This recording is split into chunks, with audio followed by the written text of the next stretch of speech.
Olá, comentando aqui um pouquinho sobre a música A Carta do Erasmo Carlos.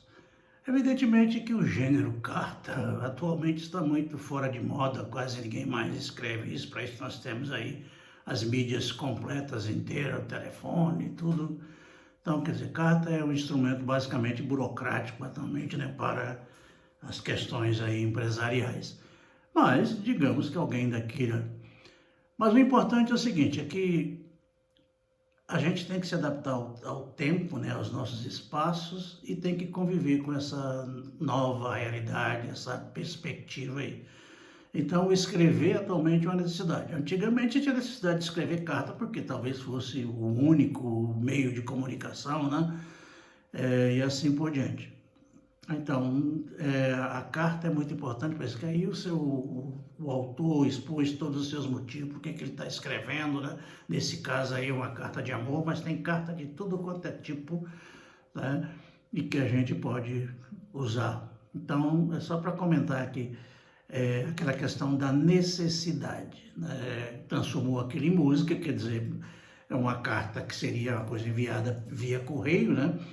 Mas ele preferiu fazer uma música e transformou aquilo, né, numa outra linguagem, não só simplesmente a linguagem escrita. Logicamente ele teve que escrever a letra da música, teve que escrever o arranjo da música, mas comunicou. É isso que ele está dizendo, que tudo aquilo que a gente quer fazer, a nossa forma de escrita, escrever é, digamos assim, é a leitura, é a releitura que você faz da realidade que você está aí tentando focalizar. E, logicamente, você vai usar o código da linguagem escrita. Nesse caso, ele usou o código da linguagem escrita para fazer a letra da música e usou o código da linguagem escrita também para fazer a partitura da música. As fichas de leitura. Uma das estratégias que nós utilizamos é fazer com que o professor, ao trabalhar uma obra literária, ele tenha uma espécie de roteiro do que é que ele vai fazer, né? Quais são as estratégias, quais são as técnicas, quais são as dinâmicas que ele vai empregar ali digamos assim, na utilização daquele livro. Digamos, eu não tenho o livro de que eu vou falar, a ficha literária dele aqui, eu não tenho ele impresso, eu só tenho ele na forma de e-book e em PDF. Então eu vou mandar para os professores, para os inscritos no curso, o livro Guerra de Algas. Então eu vou falar dessa ficha literária que eu fiz, para mandar para a editora, coisa e tal, mas depois ele acabou sendo editado só na forma de e-book. Leitura deste livro aqui, Nathalie, a Fadinha Emoção. E vocês vão ver que é uma outra possibilidade de leitura. Eu não quero fazer essa ficha da Nathalie aqui, porque senão eu vou estar adiantando aí alguma coisa. Eu vou falar do Guerra de Algas exatamente por isso. Então, a ficha literária é uma coisa simples. Aquela parte burocrática que é a indicação dos dados do livro, quem é o autor, quem é a editora, quem é o ilustrador, etc., qual é a edição, aquelas coisas todas. Que é a parte técnica, né, que todo livro você tem que fazer para ter como referência de que você está falando, de que livro você está falando, né, qual o gênero. Depois vem aquela parte chamada da síntese. Nesse caso aqui, o livro Guerra de Algas, a síntese é a seguinte: garotas, amigas de escolas, instigada pela professora, combinam escrever a história das suas férias, compartilhar e enviar via eletrônica a alunos de outros países. O enredo aborda a viagem familiar narrada pela personagem centro das atenções e acontecimentos. Viagem divertida, episódios perspicazes, cômicos, com amor e amizade. O título é alusivo à brincadeira, a guerra de algas que a família faz jogando algas uns nos outros na praia, e a garota personagem central diz que aquilo é uma guerra de algas. E aí ficou o título da obra. Então, há potencialidades indisciplinares, né, de várias disciplinas, né, indicado para a partir do 5º ano do ensino fundamental. Então, isso seria a síntese, né, a coisa própria. Um outro item a ser explorado na questão das fichas literárias seria os temas relativos. Quais são os temas principais, aqueles que se interagem?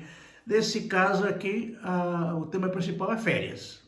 Depois vem turismo, viagem, amizade, família, trânsito, estrada, rodovia, velocidade, distância, curva, praia, clima, inteligência, felicidade, amor, geografia, história, biologia marinha, o mar, seus encantos e seres, cultura e tradições, rede elétrica em cidades, envelhecimento e memória em idoso, superações em crianças.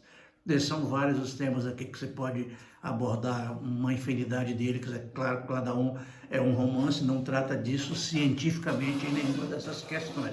Mas você pode, o professor pode pegar cada um deles, por exemplo, a questão da biologia marinha. O personagem comenta lá várias coisas sobre o mar, o que o mar tem, o que não tem, porque o mar é colorido, por que não é colorido, e assim por diante. Quem é o professor de biologia marinha pode utilizar aquilo lá para falar dos peixes, de tudo. É uma infinidade. Quem vai trabalhar matemática pode trabalhar velocidade, distância, cálculo, esse tipo de coisa. Toda essa, digamos assim, interdisciplinaridade que acontece, que o professor já conhece isso de cor e salteado, está acostumado a fazer isso aí a vida inteira. Bom, o outro item é a atividade preparatória, são atividades preparatórias. Quer dizer, você vai trabalhar com um livro e, logicamente, você vai planejar. Aquele livro serve para quê? Quais as atividades que eu poderia fazer com esse livro? Cada um de uma forma diferente. Esse daqui que eu falei, que é o Nathalie, ele é propício, né? Ele foi criado a partir de uma pecinha teatral que a professora criou lá, devido às indicações que a autora fez lá, as palavras, ela criou uma pecinha teatral. E aí o livro foi convertido isso em livro depois dessa representação teatral aí que a professora fez com os textos produzidos pela autora. Bom, a atividade preparatória é mais ou menos aquilo assim, é conversar com os alunos, né, sobre as relações internacionais, devido àquela questão de trocar informações de um país com outro, crianças de um país com um país do outro, né? Intercâmbio cultural, porque na medida que você vai entrar em contato de um país com o outro, você vai trocar informações culturais, né? Troca de conhecimentos, né, entre crianças de países diferentes, incluindo-se o papel da ONU, né, porque aí fala na ONU que a ONU tem um programa que faz essa questão da troca de informações, de contatos com crianças de países diferentes, né. Aqui enfatiza as relações familiares, especialmente nesse tempo em que a família, né, tem muita gente aí, digamos aí, condenando, lutando, desvalorizando o papel da família. Então, esse livro pode falar também um pouco disso, né? Desses valores afetivos, né? Desses valores formativos e até informativos da questão da família. Ou seja, a família é a nossa verdadeira casa espiritual, né? Casa cultural, casa de se aprender a viver, né? Aprender a parte técnica, científica, a escola nos ensina, mas aprender a ser gente, quem ensina é a família, né? Então é isso aí, né? Então as atividades são preparatórias, a escola, o papel da escola, o papel do professor, né? Porque tem aquela questão, o professor é muito influente, né? As questões climáticas de Brasília, do litoral, né? O trânsito e assim por diante, né? E destacar a importância de o aluno estudar, pesquisar além do que é feito na escola, né? Porque a escola é muito boa, mas a escola é muito limitada também na questão de tempo e de espaço. Quer dizer, a pessoa interessada em aprender acaba aprendendo muito mais, logicamente ajudado, né, impulsionado pela escola, mas ele acaba aprendendo muito mais na sua convivência, nos seus estudos, na sua vivência pessoal. Depois, uma outra coisa é a questão daquelas recomendações, né? O que o professor vai falar para o aluno, aquela conversa preliminar, né? Abrindo possibilidades para que o aluno, antes que ele leia o livro, ele possa tentar descobrir ali alguma coisa. É uma conversa, assim, digamos, preliminar, que o professor não pode, digamos assim, interpretar a obra antes de o aluno ler, né? Então, a recomendação que nós fazemos é que o professor faça um comentário, assim, um tanto quanto genérico, superficiais, né? Recomendar que a leitura deve ser atenta, cuidadosa, né?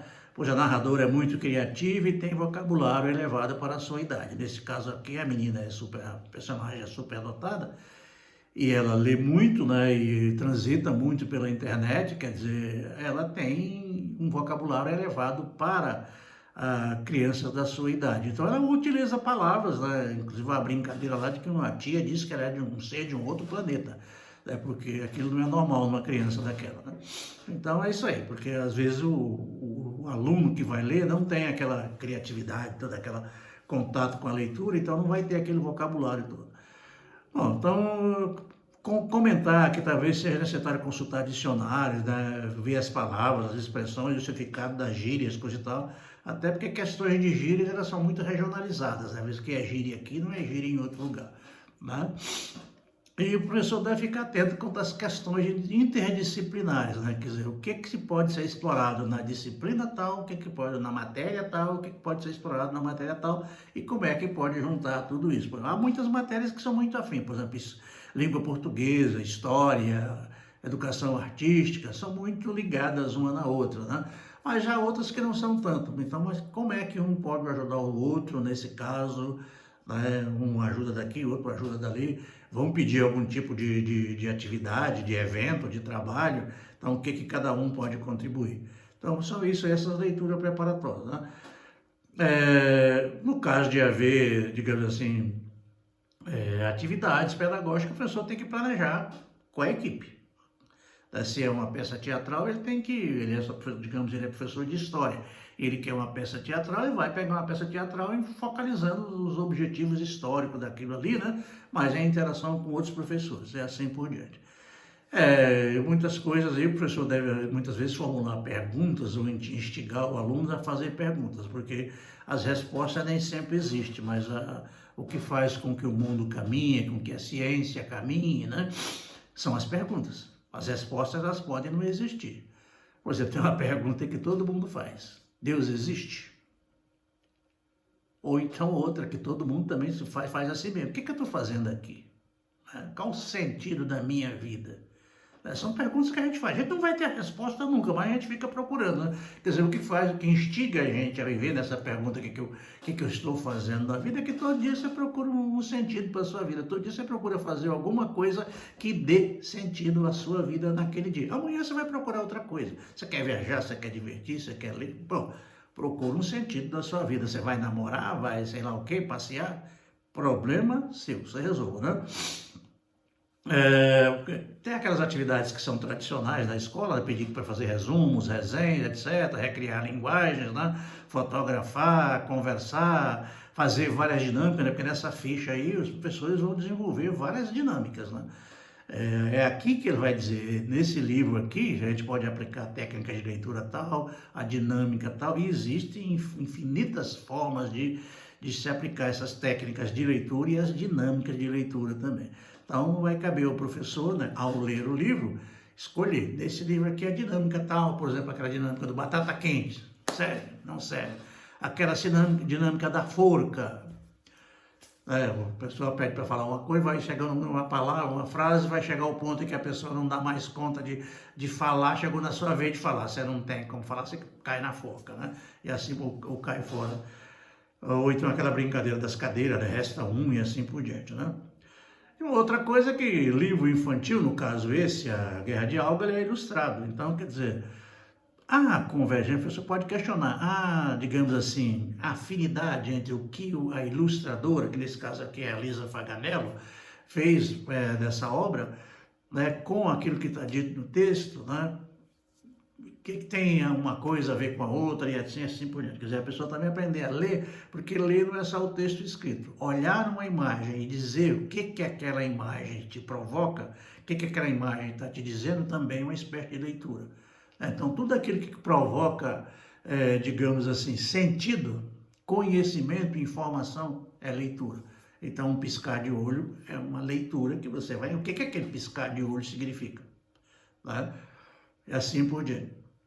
E várias atividades. Nesse caso aqui, como eu como autor do livro, estou sugerindo, mas não significa que o professor tem que ficar nisso aqui, tem que fazer exatamente isso, ou fazer só isso.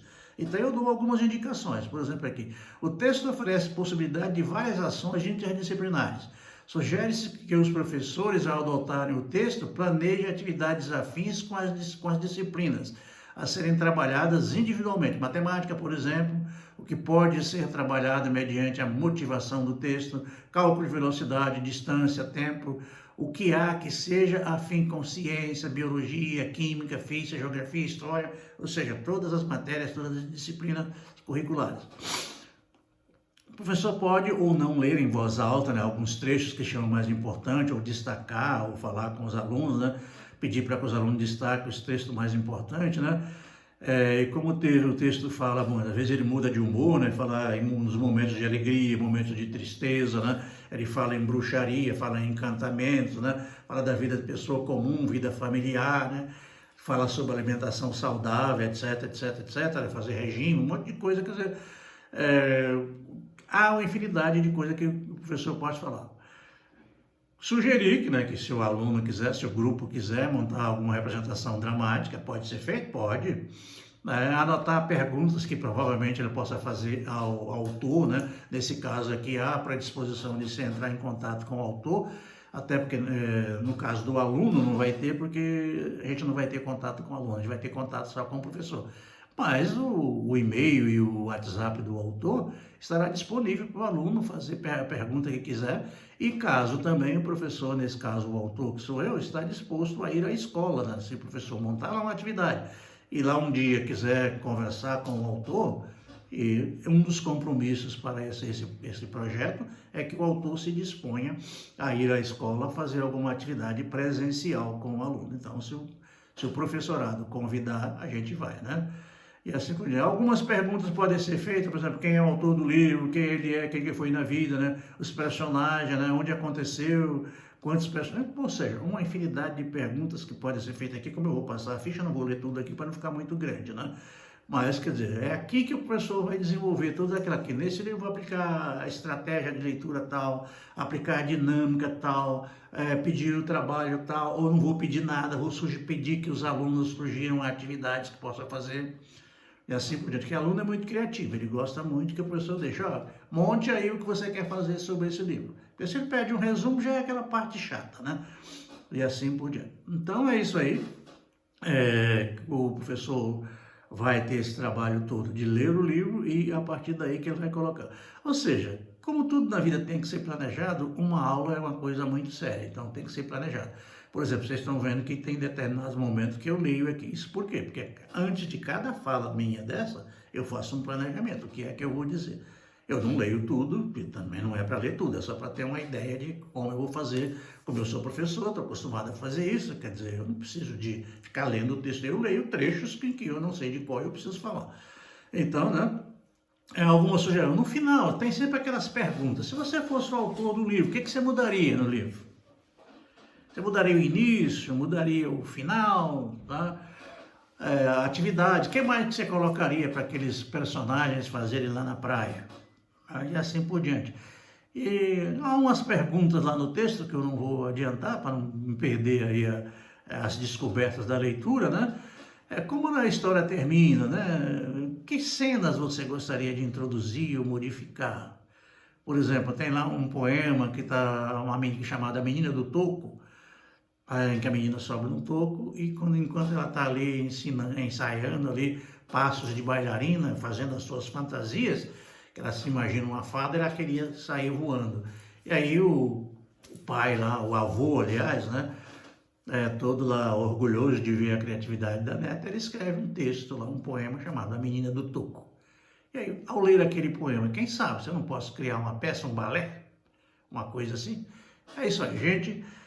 Há várias fichas de leitura, eu vou mandar essa para os professores, vou mandar outras que eu fiz para o Instituto Ayrton Senna, não muitas, para não ficar muito, digamos assim, não carregar muito os e-mails do professor aí, dos arquivos do professor. Mas eu vou mandar essa e mandar umas outras para o professor ter, assim, um demonstrativo de como é que eu faria isso, e como eu vou passar uma atividade também, pedindo que os professores façam de um outro livro meu, né, uma ficha literária de um outro livro meu, ou de qualquer outro livro que ele queira, né?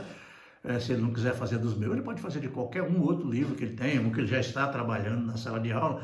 Muitas vezes até o professor já tem essa ficha literária que ele já fez para trabalhar com o seu aluno na sala de aula. Para ele fazer aquilo e me mandar, para a gente fazer essa interação, essa troca de informação, esse enriquecimento, porque como eu vou dar esse curso em outras escolas, né, em outras regionais de ensino, talvez até em outros anos, a gente precisa desse enriquecimento para troca de ideia, quem sabe, né? O professor me sugere alguma coisa que próximo curso que eu for dar, eu vou utilizar a estratégia, a técnica, né? O enriquecimento, e vou citar, logicamente, o autor, que essa técnica me foi passada pelo professor tal, pela professora tal, ok? O poeta é um fingidor. Finge tão completamente que chega a fingir que é a dor que de veras sente. Fernando Pessoa. Nosso assunto hoje é sobre escrita criativa, né? Seus princípios básicos, né? Algumas dicas essenciais aí do que é essa escrita criativa.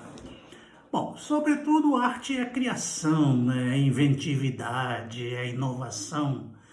E isso pressupõe que a pessoa, né, que o artista conheça seu instrumento de trabalho, ou seja, se ele quer ser escritor, ele tem que conhecer as regras lá, as características, as tendências da regra. Se ele é um músico, ele tem que conhecer a teoria musical, tem que conhecer os instrumentos musicais e assim por diante. Se ele é um lavrador, também ele tem que conhecer lá o terreno, as ferramentas, etc. Então, tudo aquilo que vai fazer depende de você ter um certo conhecimento, né?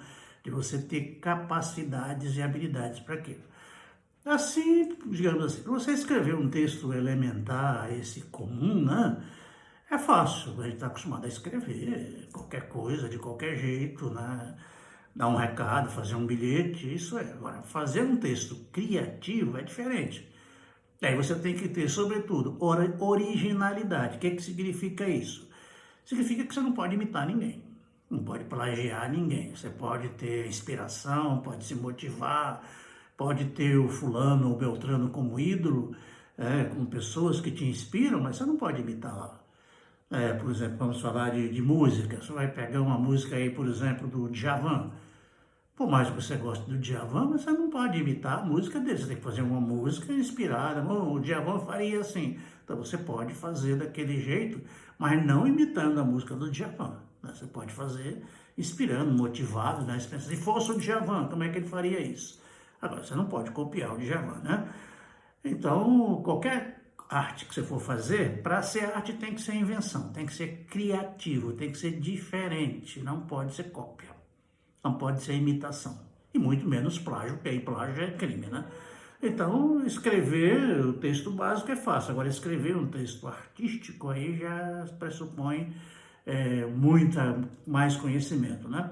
A redação, essa redação, né, nós falamos de redação artística, a redação, essa escolar que nós conhecemos, todos nós passamos por ela na escola. E é ali que a gente pega os fundamentos básicos, o que é prosa, o que é verso, o que é narração, descrição, dissertação, e a gente aprende na escola aqueles elementos básicos ali. Então, para a sua vida acadêmica, né, escolar, aquilo basta. Agora, para ser artística, além daquilo, você tem que se aperfeiçoar mais, criar um estilo, né? Então, você tem que ler bastante, tem que ter vários pontos de apoio, né? Tem que ler muitos livros de outros autores, né? Para saber o que é aquilo. Então, aí você tem que saber, logicamente, o que é aquilo. É um conto, é uma crônica, é um romance, é uma novela, é um poema, e assim por diante. Imaginar o seguinte, tudo aquilo que escreve é para ser lido. E a pessoa que vai ler quer entender aquilo. Então, o leitor geralmente tem algumas perguntas que são convencionais. O que é isso? Está dizendo o quê? Está falando de quem? Que assunto é esse? Isso tem lógica? E assim por diante. As perguntas são infinitas. Cada leitor faz uma porção de perguntas. Mas o essencial que todo autor pergunta é o seguinte: isso faz sentido? Se o cara está falando lá, por exemplo, de favela, faz sentido o jeito que ele está falando de favela? Será que ele conhece a favela? Será que ele é um favelado? Ele tem aquele sentimento, aquela emoção? Ou ele é simplesmente um cara de outra região, um outro planeta até, né? Falando de favela de uma forma superficial, de não estar ali dentro, não estar vivendo daquilo. Então, por isso que se valoriza muito atualmente na teoria contemporânea, né? Bastante atual, aqueles autores que estão inseridos lá naqueles contextos, né? Se é um favelado, ele mesmo falando do seu texto, né, escrevendo lá o seu texto, tem mais valor do que um cara que é lá, o ricaço lá de outra região, falando daquilo que ele vai falar com o sentimento de quem está olhando, só como observador. Ele não está falando aquilo com sentimento, com emoção, né? Então, para os cursos, especialidades, você vai para um curso de letras, você aprende a teoria lá de qualquer gênero literário. Tecnicamente, você pode fazer. Mas para você, por exemplo, um livro que você pode até não conhecer, Grande Sertão Veredas, do João Guimarães Rosa, né? O João Guimarães Rosa viveu aquele ambiente ali profundamente. Ele era um mineiro lá do interior e viveu tudo aquilo. Para ele criar lá o Geobaldo Tartarana e o Diadorim, não foi por acaso, não. Ele vivenciou tudo aquilo. Ele pertenceu àquele universo. Então, não tem como você descrever um ambiente com tanta fidelidade do que alguém que está vivendo aquilo. Você pega as músicas do Luiz Gonzaga, por exemplo, falando do sertão. Aquilo é de quem conhece o sertão, gente. Quem escreveu um Asa Branca não pode ser alguém que não conheça o que é o sertão. Então, para você ser um artista, você tem que ter criatividade. Agora, o que é? Acredite, já que eu falei em Luiz Gonzaga, eu falei em Asa Branca. O que é aquele? É um passarinho voando, uma pomba que voa lá, coisa e tal.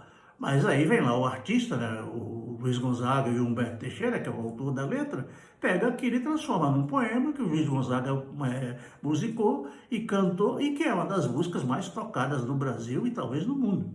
Né? Você pega Uma Garota de Ipanema, de Tom Jobim e Vinícius de Moraes, Rio de Janeiro, que está cheio de mulher passando bonita, passando, desfilando para a praia. Chegou lá Vinícius de Moraes e Tom Jobim e criou a Garota de Ipanema. Aquilo é a criatividade. Tá cheio de mulher bonita, né? Moça bonita, passando, indo para a praia, que mais se vê. Mas o artista tem aquela capacidade de pegar aquilo ali, né, e montar a sua criatividade, estilizar aquilo, seja em música, seja em poesia, seja em conto, né? Então é isso aí. O autor, seja o Vinícius de Moraes, era um cara culto de classe média, Tom Jobim também, né? Mas eles vivenciaram aquilo, mas o Vinícius de Moraes especialmente, né, que era um cara de classe rica, né, média rica, né, mas estudou tudo, era um diplomata, advogado, coisa e tal, mas preferiu largar a sua advocacia, a sua representação aí no consulado brasileiro e foi ser só poeta, só cantor, compositor, né? Então ele viveu aquilo, né? Então é isso aí. Então a teoria, ela faz parte da coisa. Agora, se você vai fazer qualquer que seja a arte sem conhecimento teórico, você vai entrar na questão do artesanato. Aquele que faz por imitação, lá um boneco de barro, se faz assim, você pega um barro e faz. Mas você não estiliza, você não cria novas versões, você não cria novas possibilidades, não cria várias leituras. Então, para ser um texto artístico, um texto criativo, ele tem que suscitar várias leituras. Por exemplo, já que eu falei em Djavan, eu escuto algumas músicas de Djavan, e cada vez que a gente escuta, você faz uma leitura diferente. Ou esse trechinho aqui, né, música de Chico Buarque, você escuta as músicas de Chico Buarque, então muitas delas você ouve 10, 20 vezes, e cada vez que você escuta, você sente uma coisa diferente. Então essas músicas que dizem a mesma coisa o tempo todo, que não tem o que você pensar, não tem o que você analisar, não faz muito sentido, não tem muita graça, né? Então o nosso instrumento aqui para ser escritor, nosso instrumento é a língua. E é claro que para a gente começar, não precisa conhecer de tudo. Nós temos vários exemplos de pessoas que começaram a escrever e não tinham conhecimento, mas vai aprimorando, vai melhorando. Quando ele não tem condição suficiente, ele sozinho ele pede ajuda, paga um revisor, pede alguém para ler para ele, pede sugestões e assim por diante. Mas, de qualquer forma, a pessoa tem que ter o dom artístico, o dom da criatividade, né? Se é uma coisa que a arte não perdoa, é aquela questão da mediocridade, aquela pessoa que faz uma coisa comum e não foge ao lugar comum, não vai ser artista. Por isso que a gente vê em todos os lugares, jogador de futebol. Todo mundo no Brasil, né, todo garoto no Brasil quer ser jogador de futebol. Quantos conseguem? Muito poucos. Só aqueles que são diferentes, só aqueles que são diferenciados. Na arte também é assim, quantas pessoas tentam ser cantores? Quantos conseguem? Muito poucos.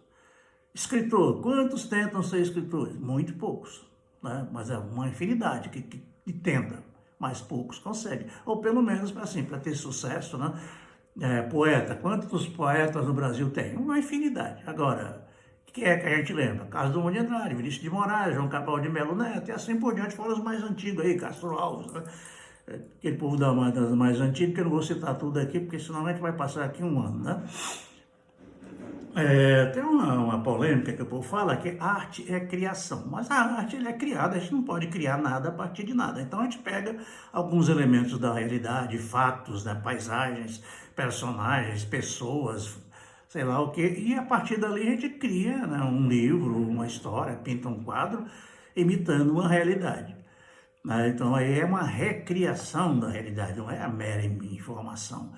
Porque se você vai pintar um quadro, né, para ficar o mais real possível, não é melhor você pintar, seria melhor você fazer uma foto.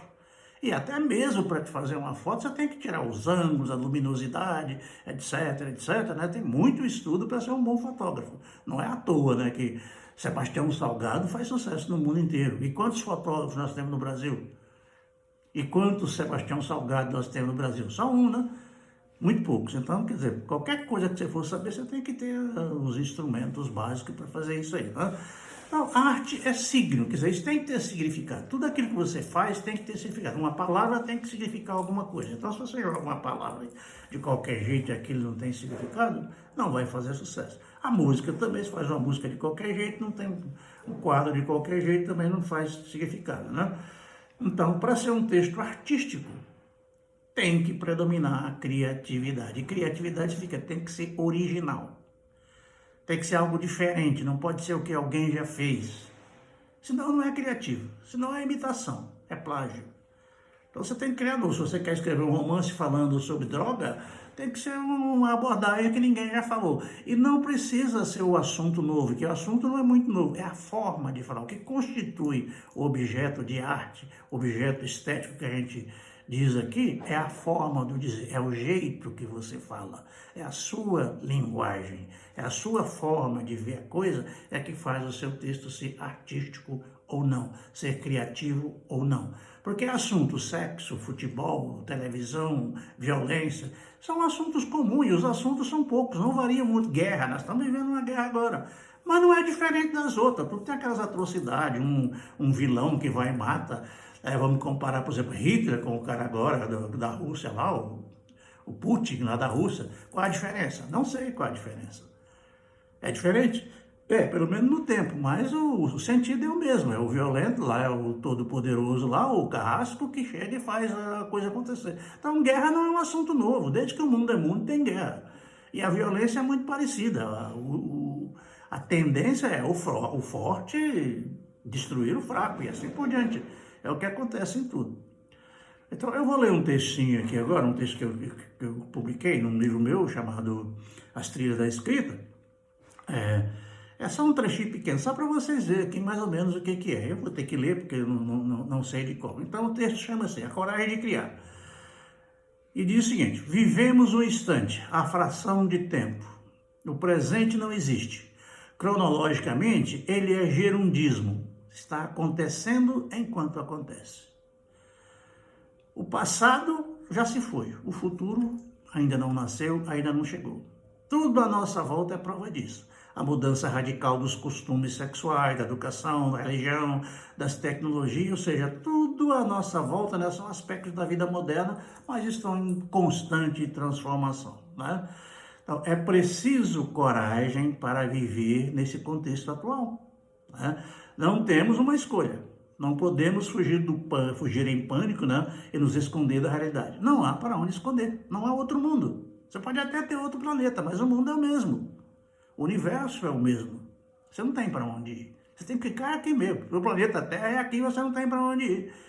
O país, o Brasil não está bom. Vai para onde? Vai para a Rússia, vai para Cuba, vai para onde você quiser. Mas você vai viver no meio de gente, todo lugar tem governo, todo lugar tem política, todo lugar tem dificuldade, todo lugar tem frio, tem fome, tem tudo isso. Então não tem para onde ir. Você tem que se adaptar, é você que tem que ser criativo, é você que tem que se adaptar. Então, é aquela velha frase de antigamente, né, aquele velho bordão aí dos sindicalistas, não sei o que lá, viver é lutar. É isso aí. Agora, se você quer ficar na sua casa, sentadinho lá no seu sofá, esperando que as coisas caiam do céu, você não vai para lugar nenhum, não. Todos aqueles que conseguiram alguma coisa, você pode perguntar para esses grandes artistas, esses grandes escritores, esses grandes músicos que estão aí, todos eles foram à luta. Ninguém chegou lá em cima já, né? Pergunta para o Djavan quanto é que ele já sofreu. Pergunta para o Gilberto Gil o que ele sofreu lá.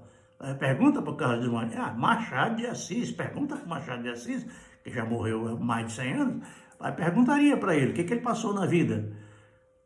Um garoto negro, né, sem pai, sem mãe, foi criado por padres dentro de uma igreja, né, basicamente autodidata, que não podia frequentar escolas, e é o maior escritor brasileiro. Mas foi de graça? Não foi. Vai lá analisar a biografia do Machado de Assis, que você descobre lá o que ele passou na vida para ser. Agora, se você quer, eu quero vida boa, não vai ter, não. Então você não vai sair de lugar nenhum. Se você quer só a vida boa, esperar que as coisas caiam do céu, né, o prato feito você só acha no restaurante, você tem que pagar por ele. Na sua casa o prato não vem feito. Ou você tem quem faça para você lá, a mamãe, lá, a irmãzinha. Se você não tem mamãe, papai e irmãzinha para você fazer, você tem que ir lá e fazer. Senão, já era. O prato não vem feito. Então a arte é essencialmente essa mudança, né? Essa criatividade. Você pega a realidade e transforma em fantasia, ou seja, pega uma chuva torrencial que deu, por exemplo, aí no Rio de Janeiro esses dias, e transforma aquilo num objeto de arte. Mas não é simplesmente chegar e contar o fato como faz um jornalista, que o jornalista não tem a intenção de fazer um texto criativo, ele tem a intenção do jornalista é informar o que foi que aconteceu. Agora, se você quer ser um artista, você tem que comentar aquilo, contar aquilo de forma criativa, de forma que emocione, né? De forma que quem lê sinta mais do que a mera informação, porque para mera informação basta ler o jornal.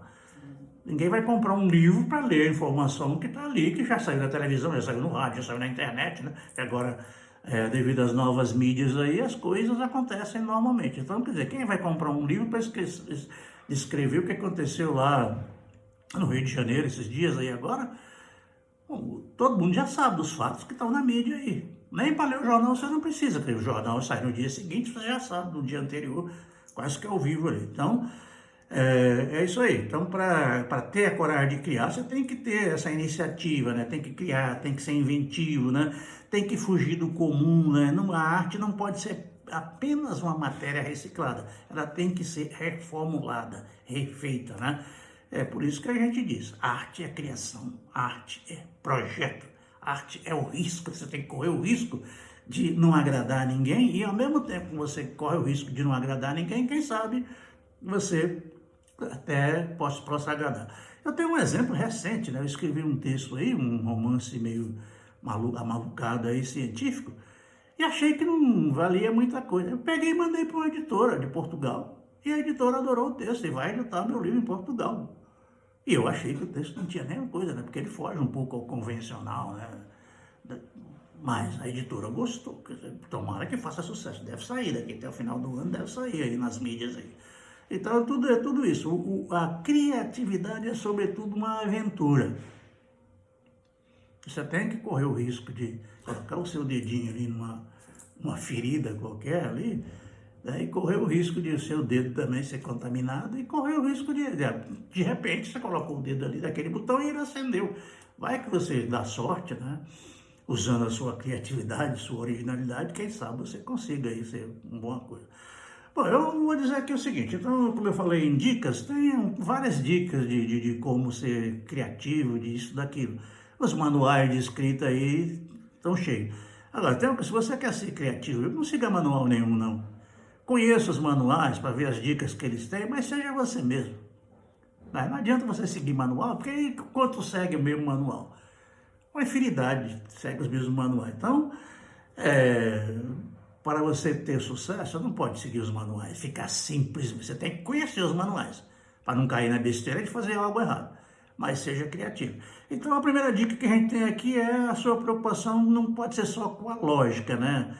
Você tem que ter preocupação com a criação, com a emoção, né? Em se manifestar artisticamente, se expor, criar a sua linguagem, a sua forma de falar, a forma do dizer, né? Então, você tem que dizer o que você quer, mas de uma forma que você consiga traduzir, consiga ser entendido, consiga ser interpretado. Então, o seu enfrentar, a sua preocupação, né?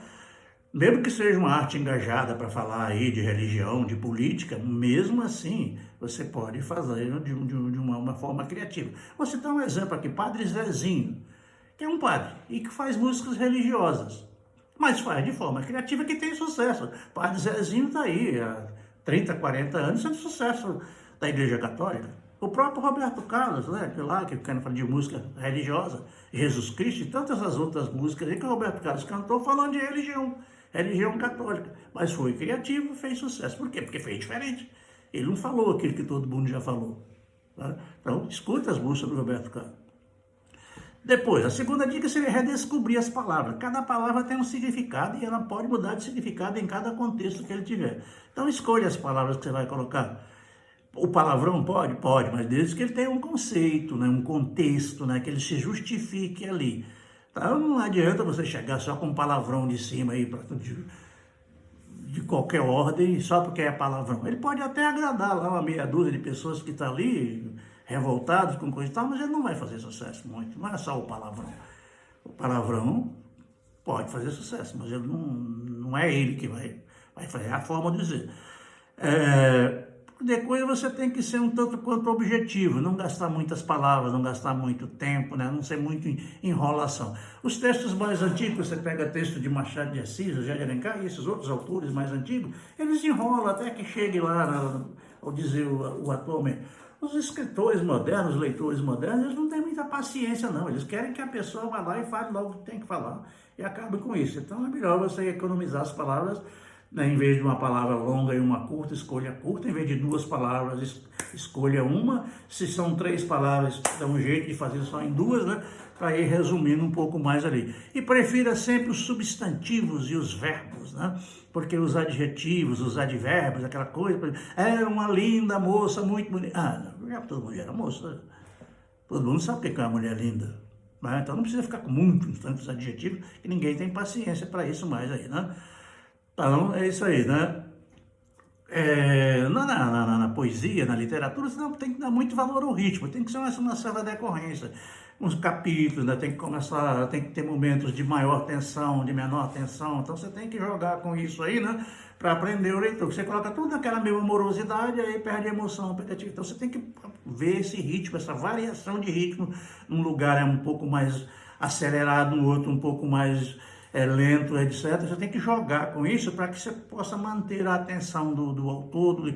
Você vê isso na música. Tem lá um determinado trecho que é mais lento, tem outro que é mais acelerado, e assim por qualquer música tem isso. O chamado refrão lá, geralmente é mais acelerado, etc, etc. E depois a questão de você criar o texto, criar o título, né? Então é desenvolver bem se é um poema, né? Você tem que conhecer a teoria do poema, se é versos livres, se é versos soltos, se é verso rimado, se é verso branco, e assim por diante. Atualmente é muito livre aí essa questão da teoria da literatura, né? Da poesia. Então não se exige muito aquele negócio da contagem, das sílabas, mas quando é música você tem que ter, né? Porque tem que ter a cadência, né? Você tem que ter a frase musical e você tem que fazer a frase escrita para ser cantada que se encaixa ali dentro da melodia. Mas é isso aí. Escrita criativa é criação, é invenção. Criatividade é fazer o diferente, fazer de outra forma. De preferência, ter a sua própria forma de fazer. Eu vou encerrar aqui com uma trovinha. Eu gosto muito de escrever trova, esse tipo de coisa. É um gênero que surgiu na Idade Média aí, né? Que é um versinho, né? Uma estrofe de 4 versos, 4 linhas. A trova popular e a trova, digamos assim, literária. A minha geralmente é uma trova literária, então, e não é comum dar título à trova. Eu, até nisso eu vou subverter a coisa aqui, eu dou título às minhas trovas. Não é para ser? Não é, mas eu dou. É meu, eu faço o que eu quiser, né? Pode dar, posso sim. Então essa trova aqui tem o título de Criação. Criação é a magia que faz acontecimentos, seres, coisas que irradiam, poesia e sentimento. Então é isso aí. Criação é tudo isso. É magia, é acontecimento, tudo aquilo que irradia, transcende, né? Que poesia é a beleza da coisa, o que faz a poesia é a beleza da linguagem. Nós vamos falar dos processos de escrita, digamos assim, das dicas ou das estratégias para se construir um texto criativo. E o nosso assunto hoje são digamos assim, 12 passos para a jornada do herói. Ou seja, se você vai escrever uma história, como é que você deve colocar esse seu herói ou esse seu anti-herói ali na sua história? Então, nós vamos falar desse assunto a partir de hoje. Então, como nós dissemos aqui, esse é um assunto que está na internet aí, há vários tempos aí, né? Especialmente naquele site Terapia de Bolso, né? Que coloca isso aí.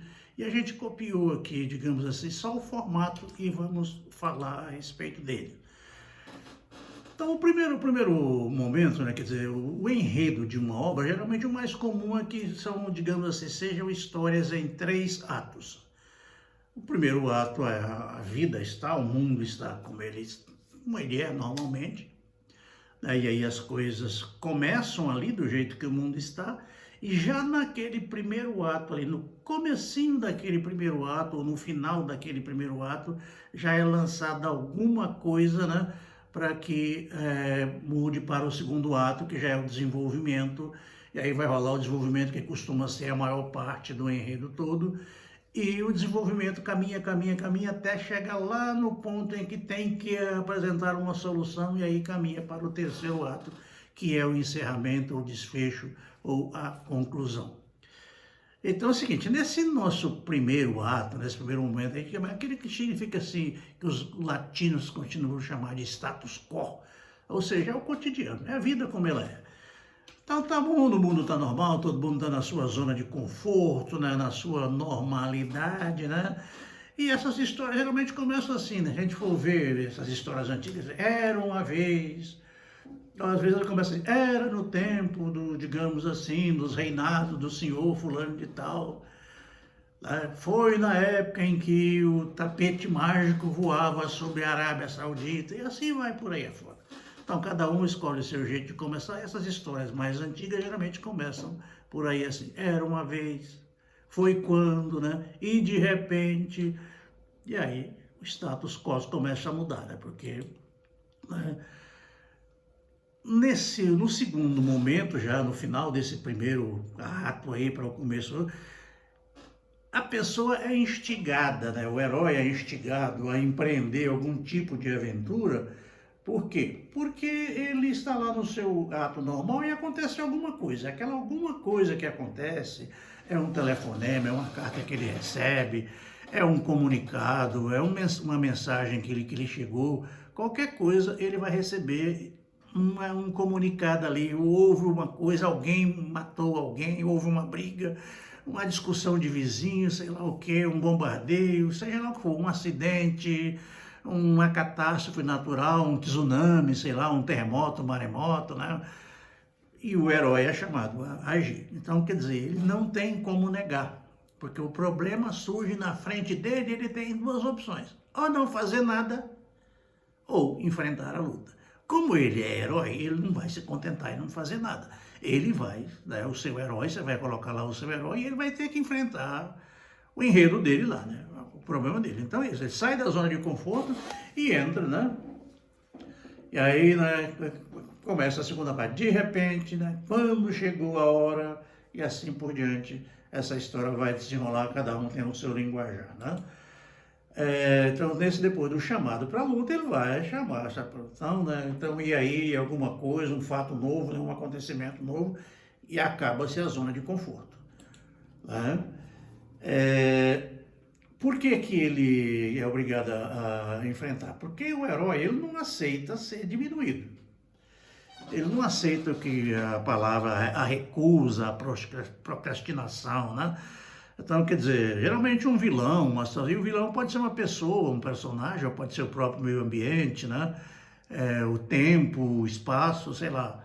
Então, seja lá o que for que acontecer, aquele instiga o seu herói a se apresentar para a luta, né? Se apresentar para tentar reverter aquele quadro, mudar aquele quadro, né? Então, o mal, o vilão, seja ele quem for, o físico, o psicológico, o natural, né, ele tem que ser mudado, tá? Então, é isso aí que vai acontecer e o herói tem que fazer. Então, ele parte normalmente, né, para ocupar ali um grande pedaço do enredo, né? E ele vai à luta. Ele começa aqui e ele vai, digamos assim, começar a sua luta. Só que, como ele é, digamos assim, uma pessoa normal, ele vai precisar de ajuda de alguém, é aquilo que a gente chama geralmente de um mentor. A gente vê muito isso em filme, nesses romances antigos, Harry Potter, por exemplo, outros filmes de aventura.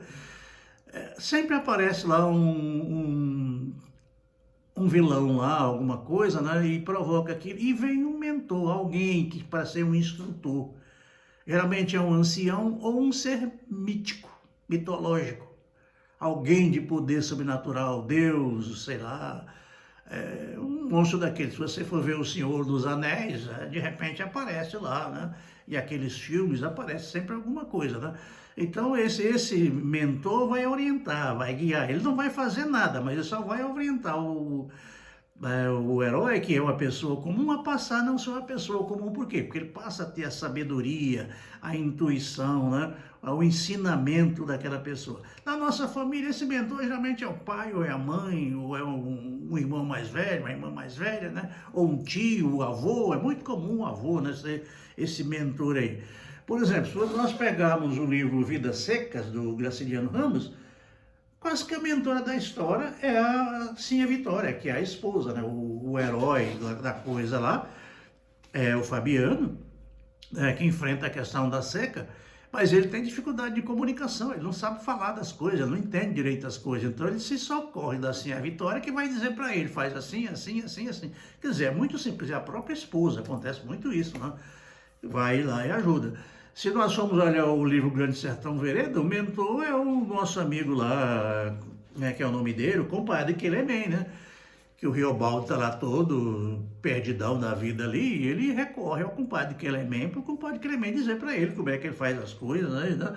Se a gente for olhar a história de Machado de Assis, o Quincas Borba lá, o Quincas Borba se recorre, né, ao Brás Cubas, né, que é um personagem que depois vai ter seu próprio livro, que o Machado de Assis vai escrever outro livro lá chamado Brás Cubas, né, mas o Brás Cubas é que faz lá, digamos, a orientação do Quincas Borba lá sobre como ele deve fazer. Então o mentor é esse, é aquela pessoa que vai ajudar, né? E, né, com a ajuda desse mentor, dessas coisas, né? E também nessa hora que ele consegue um mentor, geralmente o herói também ele procura seu time de aliados, né? Então ele vai se aliar de alguma forma, com poucas pessoas, com uma mais duas, para ele começar. Começar sozinho quase nem sempre é, né? E aí acontece esse primeiro ponto de virada. Aquele primeiro ponto de virada é aquilo que aconteceu lá atrás. O mundo estava normal e de repente aconteceu alguma coisa e essa alguma coisa muda toda a perspectiva. Se eu estou aqui, meu objetivo hoje é dar essa aula para vocês, mas se de repente o meu telefone toca ou acontece alguma coisa ali na comunidade, né? Acontece um bombardeio lá na Bósnia, um terremoto, uma tempestade aqui, eu tenho que parar. Então, quer dizer, a primeira travessia é isso. Como é que eu vou enfrentar esse problema? Então, eu saio do plano da normalidade e parto para a luta, né? Isso, a pessoa, o herói, terá que se reinventar, recriar, refazer, né? Ele era um cara assim, assim, assim, todo bonzinho, pacífico, coisa e tal, mas chega um momento em que ele tem que se reinventar, tem que se recriar, por quê? Porque ele tem que enfrentar aquilo. Então ele que não era um lutador, que não era isso, que não era aquilo, que era pobre, que não respondia, ele vai ter que se mudar. Senão, se ele não mudar, não vai acontecer nada. Ele precisa se reinventar, se recriar. E é por isso que é o primeiro ponto de virada. Ele sai de um plano de ação e passa para outro. Num outro momento, nós vamos ter, digamos assim, os testes, né? O herói vai ser testado de forma maneira. Se nós pensarmos na história de Jesus Cristo, o Satanás testou Jesus Cristo lá um monte de vezes para ele virar para o mal, e ele não quis. E o herói é testado várias vezes, né? Você pega esses filmes de bandido aí, né? Os bandidões lá sequestram o herói, coisa e tal, e faz de tudo, maltrata, bate, né? Eu fico vendo aqueles filmes antigos aí, digamos, do Velho Oeste, né? Aqueles do Juliano Gema, por exemplo. Tem um que ele apanha, coitado, o tempo todo. Ele é instigado, né? E de repente mas ele não aceita. Aí ele se alia, aparece alguém, aparece os amigos, um só ou vários deles, né? Se não aparece os amigos, aparece algum reforço, alguma ideia, alguma força sobrenatural, né? E aquilo faz com que ele enfrente, né? Ele passe por aquele teste, ele reveste alguma coisa. Jesus Cristo se reveste a Deus lá, se reporta a Deus e vem a energia para ele fazer aquilo, né? Depois vem aquela questão dos aliados, né? Aquela aproximação, aquelas conversas um pouco ocultas, né? As verdades que ficam escondidas, quer dizer, a máscara do bandido começa a aparecer, começa a cair, quer dizer, o herói começa a descobrir quais são os pontos fracos do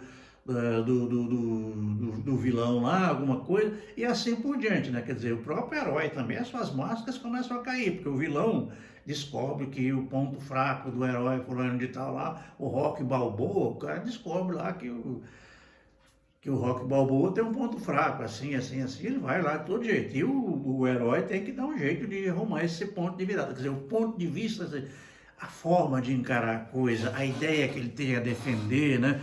Qual é a causa que ele tem a defender. Então o herói ele não pode mudar de causa. Se ele tem a causa, digamos assim, acabar com a fome no Brasil, que ninguém teve esse ponto de vista ainda, já vi muita gente falar, especialmente candidato à eleição, né? Gosta muito de falar disso, vai acabar com a miséria do Brasil, vai acabar com a pobreza, acabar com a analfabetização aí. Não acaba nada, né? Só conversa por escrito aí. Mas acontece o seguinte, nessa hora das conversas por oculta, as máscaras aparecem, quer dizer, se o político lá, que era candidato, a máscara dele vai cair, vão descobrir que tudo que ele fez não é nada disso mesmo, não é nada daquilo. Então essa aproximação aí, que é o sétimo passo, quer dizer, vai ter que aproximar, as coisas começam a desenrolar, porque já estamos no meio da história, então já é hora de o vilão começar a ser derrotado, sofrer pequenas derrotas, porque senão ele vai acabar com o herói. Então, quer dizer, o herói tem que conquistar vitórias uma depois da outra, né? Quer dizer, ele não vai vencer a guerra agora, mas ele tem que vencer uma batalha. E assim por diante. É por isso que é a jornada do herói. Quer dizer, ele começa de um ponto de vista pequenininho, ele tem que ascender, fazer uma curva, né? Até chegar lá. Por isso que é chamada a jornada, que é uma espécie assim de flecha. Você atira uma flecha para o alto, ela percorre o curso todinho e ela vai cair em algum lugar. Por isso que é chamada a jornada, ele sai do nada, atinge o seu ponto máximo e depois ele volta para o final da história, que é a conclusão, né? Então, as coisas diferentes vão acontecer aqui, nessa aproximação que é onde as coisas começam a ter solução, né? Depois, né, naquele ato em que o herói já começa ali a vencer as pequenas batalhas, o seu time de aliado cresce, né? A aproximação, a aprovação do público, né? Do seu grupo de aliados, aumenta o seu grupo de aliados, né? Ele resiste a todas as tempestades, a todas as provações, e na medida que ele vai resistindo, ele vai conquistando mais uma batalha, mais isso e aquilo, né? Ele não vai vencer aí, ali ainda naquela hora, mas ele está se encaminhando para a vitória, quer dizer, vai chegar uma hora em que ele vai vencer. Então, a aprovação suprema é mais ou menos isso, a hora que o povo, a população, o seu povo, a sua entidade, adquire lá, digamos assim, aquela confiança naquela causa, e os seus aliados, né, os seus amigos ou seus aliados, e às vezes até alguns inimigos que mudam de lado, né? Era do lado do bandido e às vezes, muitas vezes, muda para o lado do herói aí, do mocinho, né? Então, quer dizer, não é um momento muito fácil não, né? Quer dizer, muitas vezes entra naquela questão de vida ou morte, né? Você resiste ou você luta ou você morre, e ele vai ter que lutar. E aquelas pessoas que estavam do outro lado, também fica do lado que estava, do lado do mal lá, do lado do bandido, do vilão, do vilanismo, ou muda de lado, ou então, né? Então tem que acontecer alguma coisa. O item 9 já é, digamos assim, o nono passo já é a recompensa, quer dizer, ele lutou, venceu, teve os seus aliados, né? Sofreu danos físicos, danos morais, foi humilhado, apanhou, sei lá, passou por mentiroso, né? Teve problema de saúde, né? Assumiu culpa de alguma coisa, digamos, Tiradentes assumiu a culpa lá por todo mundo que queria fazer a independência do Brasil, mas ele teve a recompensa, né? Quer dizer, houve lá uma porção de inconfidentes, mas de quem se fala? Tiradentes. Quer dizer, a glória é dele, embora tenha outros aliados, né? Então, esse herói é aquela pessoa que vai enxergar, vai vencer as incapacidades, as impossibilidades e vai continuar a sua superação, né? E vai ter como recompensa. Essa recompensa muitas vezes é vencer a guerra, muitas vezes é uma história de amor, a recompensa é conquistar o seu amor, seja homem ou mulher, ou se é amor de pai e filho, alguém vai conquistar esse amor. Então a recompensa é isso. É você conseguir atingir seu objetivo, que você lutou, né? O rapazinho conheceu a menina, a mocinha no primeiro capítulo, lá no primeiro ato. Mas aí apareceu um problema, uma rixa familiar, uma rixa, digamos assim, de segregação de cor, sei lá, de histórica, de alguma coisa religiosa, sei lá, qualquer problema, tem que surgir qualquer problema. Só que aí a mocinha e o mocinho, eles terão que fazer essa jornada, eles vão se apaixonar, eles vão vencer o impossível, lutar contra quem quer que seja. E a recompensa, quando ele estiver lá, né, no ato do herói, se o herói é um homem, geralmente nas histórias, nos romances, o herói é um homem, mas também nós temos aí questão de heroínas aí, Mulher Maravilhas, a She-Ra, né, por aí assim, também pode ser uma heroína. E pode ser também, nós temos várias heroínas, Joana d'Arc, no Brasil nós temos Anita Malfatti, temos várias heroínas aí, por exemplo, a Anastácia, né, na questão da negritude aí, a rainha Anastácia, a princesa Anastácia, e vai por aí afora. Nós temos vários exemplos de mulheres aí atualmente, né, que são heroínas aí, né, e não vamos citar muitos nomes, não, senão não fica. Então, a recompensa é isso, a pessoa recebe seu prêmio. E aí, já que ele venceu, vai ter o caminho de volta. Então, é quando ele volta do começo para o enredo. Quer dizer, ele saiu do começo, foi para o desenvolvimento da história toda e agora nós estamos encaminhando para o final. Então, ele venceu as diversidades, venceu tudo isso aí, é hora dele voltar para as suas origens. Ele não vai mudar de país, não vai mudar de continente, ele vai ter que voltar para a sua terra. Vai ter que chegar e conquistar a sua terra, mostrar o seu valor, né? O seu ponto de vista, né? Está ali, quer dizer, o fraco venceu o forte. Se você pegar a história do nordestino, lá ele vai lutar, ele vai acabar vencendo, né? Porque o forte não fica lá, né? Então é isso aí que é o caminho de volta, isso é voltar para as suas origens, para o seu povo, para a sua região, mas só que ele volta como vencedor. Nesse momento ele já derrotou o vilão lá, o vilanismo todo, tá? E ele volta lá para os pontos de vista decisivos, quer dizer, agora aí nós temos nos passos 9, 10 e 11 que a coisa se soluciona. Nós estamos no 10 aqui, que é o caminho de volta, tá? Que tem que voltar para casa, as coisas, o mundo precisa voltar para a normalidade, e aí ele tem que voltar a ser quem ele era, só que agora ele volta com outro status. Ele que era aquele coisinha, não era nada, não era ninguém, agora ele volta, mas volta como herói. Quer dizer, a recompensa dele é essa aí, que agora ele volta como herói. E assim por diante. A pessoa é candidata a algum cargo, quer dizer, ele vai voltar para a sua terra, para o seu domicílio eleitoral, mas ele volta eleito. É isso aí. Bom, o ponto 11 é a ressurreição, quer dizer, a gente vê muito, né? Eu citei agora há pouco aqueles filmes antigos, né, que o rapazinho apanha muito, né? Etc, etc, mas ele acaba vencendo. Então a ressurreição é isso, quer dizer, ele lutou, sofreu, né? E no último instante ele, né? A gente vê aqueles filmes de Bruce Lee, ele apanha, quando você pensa, agora ele morreu, de repente ele ressuscita lá, né? Parece que não sofreu nada, e alguns tempos, você vê aqueles filmes aí por exemplo, deixa eu ver se eu me lembro aqui, aquele... O Exterminador do Futuro, né? Quer dizer, o cara é todo destruído, desmontado, e de repente ele surge lá das cinzas, recria, se faz, e enfrenta a realidade e acaba vencendo, né? Então é preciso vencer a força. Ele tem, com todos os seus aliados, com todos os seus poderes, com todas as ciências, as tecnologias e com as magias também, os misticismos. Isso tem que acontecer de alguma forma. Então a ressurreição é isso, quer dizer, ele passou por tudo, saiu do nada, sofreu, venceu e ressuscitou, não sei o que. Ele ressurgiu, ele se recriou, se reinventou. Aí ele foi ungido com a graça lá, né?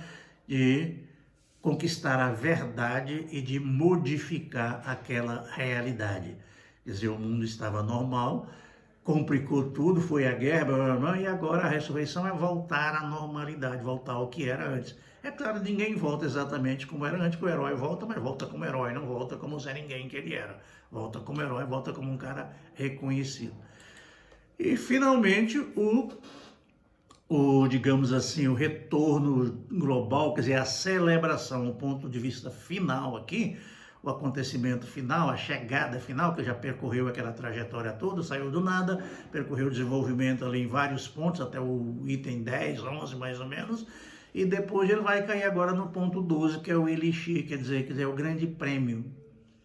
Quer dizer, o que vai acabou o enredo, né? A história é vencedora, então é hora das celebrações. É hora que vai ter lá, por exemplo, se é uma história de amor, a celebração é o casamento, é a festa de casamento, né? Se é, digamos assim, uma história para a independência do país, a celebração é o ato de independência, é a assinatura, é a nova Constituição, né? É ali, todos já estão ali, não é mais vilanismo, ali só os vencedores. E os vencedores vão celebrar, fazer a sua festa, o seu casamento, o seu noivado ali, né? O seu churrasco, sei lá o quê, né? A sua viagem, chegou de viagem, então é a grande apoteose que se chama disso aí, né? Então, quer dizer, tem até aquela coisa simbólica, né? Que o cara foi lá, venceu, lutou, e aí, quando ele chega, digamos aqui, chega aqui em Brasília, recebe a chave da cidade de Brasília. É uma coisa simbólica, mas alguém lhe dá a chave para dizer, em homenagem ao seu heroísmo, a tudo que você fez, né? Aí você recebe a chave da cidade. Aqui em Brasília e em vários outros lugares tem a chave política da cidade, né? Por exemplo, várias pessoas que lutam aqui pela cidade, vai à Câmara Legislativa e lhe dá um título de cidadão honorário do Distrito Federal ou de Brasília. Também uma espécie de chave da cidade. Eu, por exemplo, sou cidadão honorário de Taguatinga. Acho que por 3 vezes já recebi esse prêmio aí, cidadão honorário de Taguatinga. De Brasília ninguém nunca me deu, não. Pode ser que algum dia me dê. Mas de Taguatinga eu já fui 3 vezes. Quer dizer, as minhas lutas pequenininhas aqui e ali, mais cultural, mais ambiental, mais educacional, saúde, etc, etc. Mas por 3 vezes aí, por 3 anos eu fui agraciado aí com o prêmio Cidadão Honorário de Taguatinga. Bom, é isso aí, gente. No final das contas, nós vamos dizer que nós temos uma coisa chamada enredo. Eu poderia falar de qualquer enredo aí, mas eu vou falar do enredo desse livro aí, que é o meu último agora, que saiu aqui pela editora Viseu, e é chamado A Sombra do Desperdício. E esse enredo é muito simples. É uma história de desperdício. Então, há uma política de desperdiçar comida e um monte de coisas, e numa escola determinada, um ambiente ali ao Lago Norte, aqui do Distrito Federal, e eu crio uma historiazinha em que o personagem é uma menina, né, que era toda cheia de não me toques, de não come, não bebe, não dorme, desinteressada, desligada, etc, etc. E de repente ela é envolvida numa estratégia de escola, estratégia educacional, numa escola lá, graças à conversa da mãe dela com a orientadora educacional e uma professora de educação artística, a professora de língua portuguesa, e eles montam uma estratégia. Então o enredo aqui se passa muito simples. A menina não era nada, desinteressada, de repente a escola, a professora monta uma estratégia para envolver aquela menina que não era nada, que não participava de nada, e ela de repente, a professora coloca como um líder de um grupo e ela tem que se virar para liderar aquele grupo e os colegas dela. E aí eu crio uma história aqui assim, a primeira parte aqui, quer dizer, não desperdice seu tempo é dinheiro. Quer dizer, vai ser o primeiro capítulo da história, eles vão apresentar um trabalho, tem que fazer um trabalho para a semana de educação para a vida, e eles vão se reunir, tudo, ter seus aliados, os pais ajudando, todo mundo ajudando, professor ajudando, e eles vão criar aquilo. E aqui a menina tem a ajuda do avô. O avô dela, que é poeta, que é um cantador nordestino, e ele é que escreve a maior parte dos textos que ela vai ter que falar para escrever. Então, a primeira parte do enredo aqui é o primeiro capítulo, não desperdice seu tempo é dinheiro. Depois eu vou falar de desperdício de comida. O segundo capítulo então fala, comida é fonte de vida, não desperdiçar é a saída. Porque é aquela estratégia de buscar restos de comidas que existem nos restaurantes, nos supermercados, etc, etc, ou na sua própria casa. E essa menina, ela tinha aquela dificuldade de, não comia as coisas que colocava na mesa, deixava a comida esparramada, e de repente ela percebe que aquilo é errado. O terceiro capítulo fala que a lei da sobrevivência está na nossa consciência, quer dizer, já é aquele ponto em que ela vai começar a perceber que as coisas, é hora dela ter um ponto de virada, quer dizer, se ela não se conscientizar, se ela não se mudasse, não se reeducar, e aí ela começa, sabe por quê? Porque ela é toda magrela, toda sem, digamos, sem carne, e ela é interessada em um rapaz, e ela por acaso ouve uma conversa lá do rapaz que ela era interessada nele, e ele falando que não gosta de loura deslavada, não gosta daquelas meninas sem corpo, sem carne, né? E ele fala que não é popozuda, no vocabulário deles aqui, que é um vocabulário popular, né? Bem jovial aqui. E ela se incomoda, ela chega no espelho e se olha lá e vê que ela é toda desmilinguida, toda anoréxica. E ela vai procurar comer, porque ela quer aquele cara para ela. Então, quer dizer, ela vai ter que se aplicar, se reinventar, se recriar, para que o cara olhe para ela, porque sem peito, sem bunda, como ela diz aqui, o rapaz não vai se interessar por ela. Se ela quiser que ele se interesse, que ele olhe para ela, ela vai ter que arrumar carne, e só comendo, né? E aí ela começa aqui assim, né? O quarto capítulo aqui é prato cheio, né? Lixeira vazia, exercício de cidadania. E aí eles reorganizam, se movimentam, se faz alguma coisa, né? Para que ele possa trabalhar, trazer essa questão do cada um assumir o seu papel para combater o desperdício, cada um fazendo aquilo que pode, né? Aquilo que deve, né? Mas, sobretudo, procurando ajudar, a solidariedade, ajudar os outros, né? Então, quer dizer, já naquela questão da apoteose, já chegando mais no final, tem um quinto capítulo que é os odores das flores, ramalhetes de amores. Quer dizer, quando as coisas se resolvem, se solucionam, eles se interagem, se conquistam, se montam estratégias, fazem o trabalho, né? E vai por aí afora. E a questão do final, que é a apoteose, é a apresentação do trabalho. Então, quer dizer, essa história toda começou numa segunda-feira e na outra segunda-feira já era a apresentação do trabalho dele. A apoteose é a apresentação do trabalho deles, em que eles fazem uma passeata, coisa e tal, né? E aí eles mostram várias coisas, vários trabetes, várias coisinhas do livro falando, né, como é que eles fizeram aquela celebração, aquela coisa, né?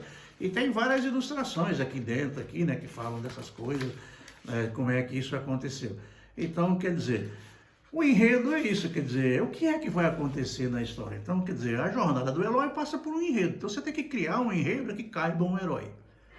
Então, esse herói tem que atuar naquele enredo e aquele herói tem que ser compatível com aquele enredo. Então, o meu herói aqui é uma garota que não era nada e, de repente, ela passa a ser líder e resolve o problema e monta estratégias para combater o desperdício. Por isso, o livro chama-se A Sombra do Desperdício, quer dizer, ninguém vai resolver, mas ela é uma sombra que nós temos que descobrir que sombra é essa e combater essa sombra. Ok, por enquanto é só nesse vídeo aqui de A Jornada do Herói. Nosso assunto hoje é uma técnica muito comum, muitos gostam de falar em inglês, falam, mas significa o seguinte, é a técnica de se anotar palavras ou frases, ou sei lá, ideias soltas, né? E organizar isso em texto, quer dizer, você lança lá, recortar em jornal, rasgar em revista, sei lá, catar palavras que alguém falou, você pega tudo aquilo que está bagunçado de qualquer jeito e vai falando. E as nossas palavras-chave aqui seriam tempestade, ideias, motivação, planejamento e elaboração, né? Porque você faz aquela tempestade toda, anota que tudo, joga aquilo na bagunça e depois você tem que organizar, planejar, por isso aqui é forma, né? Quer dizer, a forma técnica mais comum de se elaborar texto é fazer um planejamento, digamos, preliminar. Você vai fazer um texto, você tem que ter um planejamento preliminar. Então, quer dizer, isso vem, com o tempo ele é mais ou menos assim, eu vou fazer uma redação, uma narração, uma descrição, etc. Você já tem um planejamento preliminar. Mas, digamos, você chega num lugar, é muito comum isso, situação de concurso ou coisa parecida, nem que você não sabe. Ou então, quando você está em sala de aula, o professor fala, faz uma redação aí sobre tema livre. Isso é um pesadelo para o aluno, né? Tema livre. E o aluno tem que descobrir o que é livre, o que é ser livre. Todo mundo quer ser livre, mas aí quando ele tem a liberdade, ele não sabe o que fazer com ela. Digamos assim, eu já vi isso acontecer várias vezes, acho que até aconteceu comigo alguma vez, né? Vou me daqui, vou sair da minha casa. Aí sai para a rua, olha para lá, olha para cá, para onde eu vou? Eu não tenho para onde ir, para onde eu vou? Como é que eu vou? Quer dizer, você tem a liberdade, mas tem que saber o que fazer com ela, né? Eu costumo brincar, já falei isso várias vezes aqui, que a gente só tem liberdade até o momento em que escolhe, né? Até o ponto da escolha. Escolher não tem mais liberdade, não. Escolher, você tem que submeter a sua escolha, né? Assuma a sua escolha. Então, se você escolheu sair de casa, corra os seus riscos lá, vai. Então, é isso aí. Então, para tudo nós temos que saber o que vamos fazer, né? Precisamos de um planejamento, uma ideia mínima daquilo que vai ser feito, né? Se eu preciso ir a algum mercado, eu tenho que descobrir onde é que mercado que é que eu vou, por onde é que eu vou, qual o caminho mais curto, se eu vou a pé, se eu vou de carro, se eu vou chamar um Uber, etc., chamar um táxi, assim por diante, né? E toda coisa, se é escrever um texto, na hora de falar, você tem que elaborar mentalmente, vou falar o quê, né? Como é que isso ocorre, aquela coisa toda, né? E a gente dá aquela, digamos assim, aquele branco, aquela amarelada, né? Você não sabe, parece que as ideias não vêm, né? Não temos que ter uma justificativa. Digamos, eu fiz alguma coisa, mas aí eu não sei direito o que eu fiz, não sei o que eu tenho que fazer, então a gente tem que procurar. Por isso é que é chamado se a gente cometeu algum erro, a gente dá aquele sorrisinho assim meio sem graça, que a gente costuma dizer sorrisinho amarelo, né? E vai por aí afora. Então, quer dizer, na escrita é a mesma coisa. Você, para falar, você tem que ter alguma coisa para você falar. Você não pode falar de nada. Então, você tem que arrumar uma coisa. Então, se o professor disse lá que é o tema livre, você tem que arrumar um tema. E aí? Como é que você vai arrumar? Você já tem um já? Aquele professor seu, muitas vezes você já escreveu várias redações para ele, né, aquele ano todo da sua escola, ele já sabe mais ou menos o que você falou. Você não vai aplicar a mesma redação que você já fez 10 vezes. Quer ver uma redação que todo mundo já fez umas 10 vezes? Aquela, quando você chega das férias, por exemplo, né? Aí o professor diz lá, tema livre, mas você vai falar da minha escola. Eu tenho até um livrinho aqui que tem essa coisa aqui, o Guerra de Algas, né, que eu depois vou mostrar para vocês também aí. É uma história dessa, a menina chega na escola e vem essa tarefa. Vamos montar um grupo aqui e vocês vão fazer uma redação, um trabalho falando como é que foi as férias de vocês. E aí a menina lá se reúne com as suas amigas, coisa e tal, e uma delas vai contar como é que foi as suas férias. Aí acontece a história do Guerra de Alga lá, que é um livrinho infanto-juvenil, né, mais infantil do que juvenil, e que está aqui nesse nosso trabalho também, que depois a gente vai passar para vocês aí. Não, agora para escrever é a questão de não tem desculpa, tem que escrever, tem que escolher isso, aquela coisa, não pode amarelar, não há escolha. Você tem tempo, não tem tempo, você tem que começar. Por isso que a gente chama aqui de tempestade de ideias, que corresponde, basicamente anotar frases soltas e depois organizar frases, palavras. Essa tempestade de ideias, muitos professores utilizam isso de recorte de jornais, revistas, ou figuras, ou alguma coisa, né? E é por isso que essas são as situações típicas, né? Então, você tem que escolher o assunto, tem que escolher o que você vai falar. Então, o tempestade de ideia é para descobrir que ideia você vai falar, sobre o que você vai falar. E depois você escolhe como falar daquilo. Por exemplo, se você vai falar, você é um garoto ligado ao futebol, você quer falar de futebol, você fala o que sobre futebol? Aí você começa a juntar frases, futebol é isso, futebol é aquilo, o jogador tal, o técnico tal, o time tal. Você vai juntando aquela baboseira toda ali, aquelas frases, aquelas palavras, aquelas figurinhas, até chegar a um ponto em que você possa ter essa questão de aflorar a ideia. Digamos, vai falar de futebol, por exemplo, você pode ter a ideia de que o futebol brasileiro está muito bom ou está muito ruim. Por exemplo, vou fazer uma pergunta, desafio agora. Você acha que o Brasil vai ganhar a próxima Copa do Mundo, do Catar? Então fale do futebol. É o seu assunto. Inventei isso aqui agora.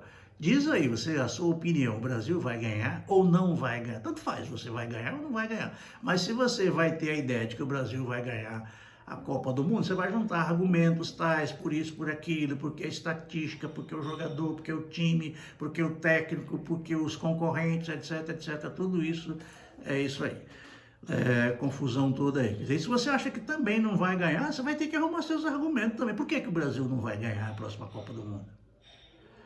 Então, o seu ponto de vista pode ser positivo ou negativo. Eu não sou muito negativista, eu gosto sempre dos pontos de vista positivos. Se eu fosse escrever, embora não seja nenhuma utopia, né? Quer dizer, não é nenhum tratado, não iria apostar nada, mas como defesa de ideia, eu diria, o Brasil vai ganhar a próxima Copa. Por quê? Eu vou arrumar meus argumentos, eu não vou ter tempo de falar sobre isso aqui agora, mas eu teria que pesquisar, ver quais são os concorrentes, quais são as possibilidades, etc, etc. Ou seja, de tudo para tudo que você vai falar, você tem que arrumar argumentos. Se você não conhece o assunto, não fale sobre ele. E se você não conhece nada, vai pesquisar. Pesquisar é ir para as bibliotecas, ir para o jornal, é perguntar, entrevistar, ir visitar, né? Por exemplo, eu não conheço eu não conheço o Afeganistão, eu quero falar do Afeganistão, eu tenho que ir lá. conhecer o Afeganistão. Nem que seja, primeira coisa, eu entro na internet e vou descobrindo como é que é o Afeganistão. Agora, para eu sentir, para eu vivenciar aquilo lá, que é o Afeganistão, eu tenho que ir lá. Porque senão eu vou ficar falando de longe, já com um ponto de vista que alguém já falou na internet, que é isso, que é aquilo, que não, para eu falar com propriedade, eu tenho que conhecer. Se eu não conheço com propriedade, é melhor não fazer, né? Então, se você já tem um assunto delimitado, é mais fácil, né? Digamos, já delimitei para você, que você vai falar da Copa do Mundo, a do Catar agora, 2022. O Brasil vai ganhar ou não vai ganhar? Qual é a sua ideia? Aí você vai defender, o Brasil vai ganhar. Por que que ele vai ganhar? Aí você vai achar lá, você vai anotar isso e aquilo, né? Bom, digamos assim, você é pego de surpresa toda vez que você chega numa sala de aula. Nas redações que a gente fala aí, digamos, que acontece na escola, especialmente nas questões dos concursos, vestibulares, os testes, geralmente os professores dão lá, né? A própria iniciativa da prova já vem lá, ilustração com alguns textos para você já arrumar alguma coisa, mas se é uma imagem, por exemplo, você tem uma imagem aqui, e a partir dessa imagem aqui, você vai fazer uma redação defendendo isso aqui, que isso aqui está falando o quê? Da desperdício, né? Da capa do meu livro aqui.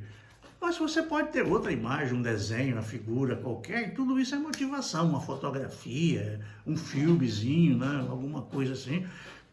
Por exemplo, passa aquele filmezinho, A Ilha das Flores, que é bem pequenininho, para falar de lixo aqui, para falar de desperdício. Que o filme Ilha das Flores fala de ele é até citado nesse livro aqui. E alguma coisa assim. Então é isso. Bom, é tudo fácil de falar. Por exemplo, a minha mulher, ela não é, digamos assim, poetisa. Mas ela estava participando de um grupo aí, de uma espécie de terapia grupal aí, e surgiu um assunto lá de superação. E por ela não ser poeta, pelo menos ela não se acha poeta, houve um desafio lá que ela deveria escrever um poema falando de superação. Pô, ela é psicóloga. Aí ela foi anotando aquelas coisas, um monte de frases, né? Eu citando aqui algumas das que ela falou aqui, né? A palavra superação, ela escreveu aqui, a palavra é forte, impulsiona a busca por avanços, progressos, crescimento intelectual. Estimula as funções psicológicas superiores próprias dos seres humanos e percebe-se como um ser diferenciado dos demais. Quer dizer, superação, a pessoa tem que ser diferenciada, tem que passar a ser, né? Tem capacidade para usar as funções de planejamento, suas ideias, blá, blá, blá. Ela falou um monte de outras coisas que eu não vou citar aqui para não pegar muito tempo. Quer dizer, ela fez aquelas anotações, ela pegou uma folha de papel lá e foi escrevendo tudo que ela inventava, o que é superação, como se faz superação, os exemplos que ela tinha, filmes que ela já assistiu, palestras que ela já ouviu, pessoas que ela foi falando tudo aquilo e foi escrevendo. No final lá, como era para fazer um poema, ela fez um texto digamos assim, organizou as ideias e fez um texto bastante prosaico e, como ela sabe que eu sou poeta, ela pediu ajuda, que é aquela história, se você não dá conta de fazer sozinho, peça ajuda. Pedir ajuda não é pecado e não é crime. Você só não pode plagiar o outro, coisa e tal. Mas... Aí ela pegou aquilo tudo lá, trouxe aquele amontoado de palavras, aquela quase redação que ela fez lá no estilo dela, mais prosaica, mais redação mesmo, superação é isso, aquilo, como psicóloga, aquela justificativa, mas tinha que ser um poema. Não era para ela fazer uma crônica, ela fez uma crônica em prosa. E aí eu fui ajudar, eu não fiz o poema para ela, eu fui ajudando, fui dando ideia. Ela escreveu o poema intitulado Superação, que diz assim: o ser forte não se dilacera, não se aprisiona na enzona, busca as saídas curtas ou medonhas, avança rumo ao que o espera. Eu estou lendo que eu não sei de cor, gente. O forte cresce suas estimas, sem os fatalismos das sinas, investe nas funções intelectuais, torna-se superior aos seus ais. Apoia-se nos seus amores, busca seus humanos valores, mesmo em meio aos pavores, os desenganos e os horrores. Percebe que as pedras do caminho, né, mas as contorna, dá seu jeitinho, mesmo com a ajuda da vara do tempo, tá? Dos raios de tempestades e seus ungüentos. O forte é um ser diferente, persistente e segue resistente seu caminho, mesmo que estridente, passo a passo, no compasso resiliente. O forte tem seu suporte. Não vive por esporte. Por saber que viver é coisa séria, ele enfrenta, avança, vence, supera.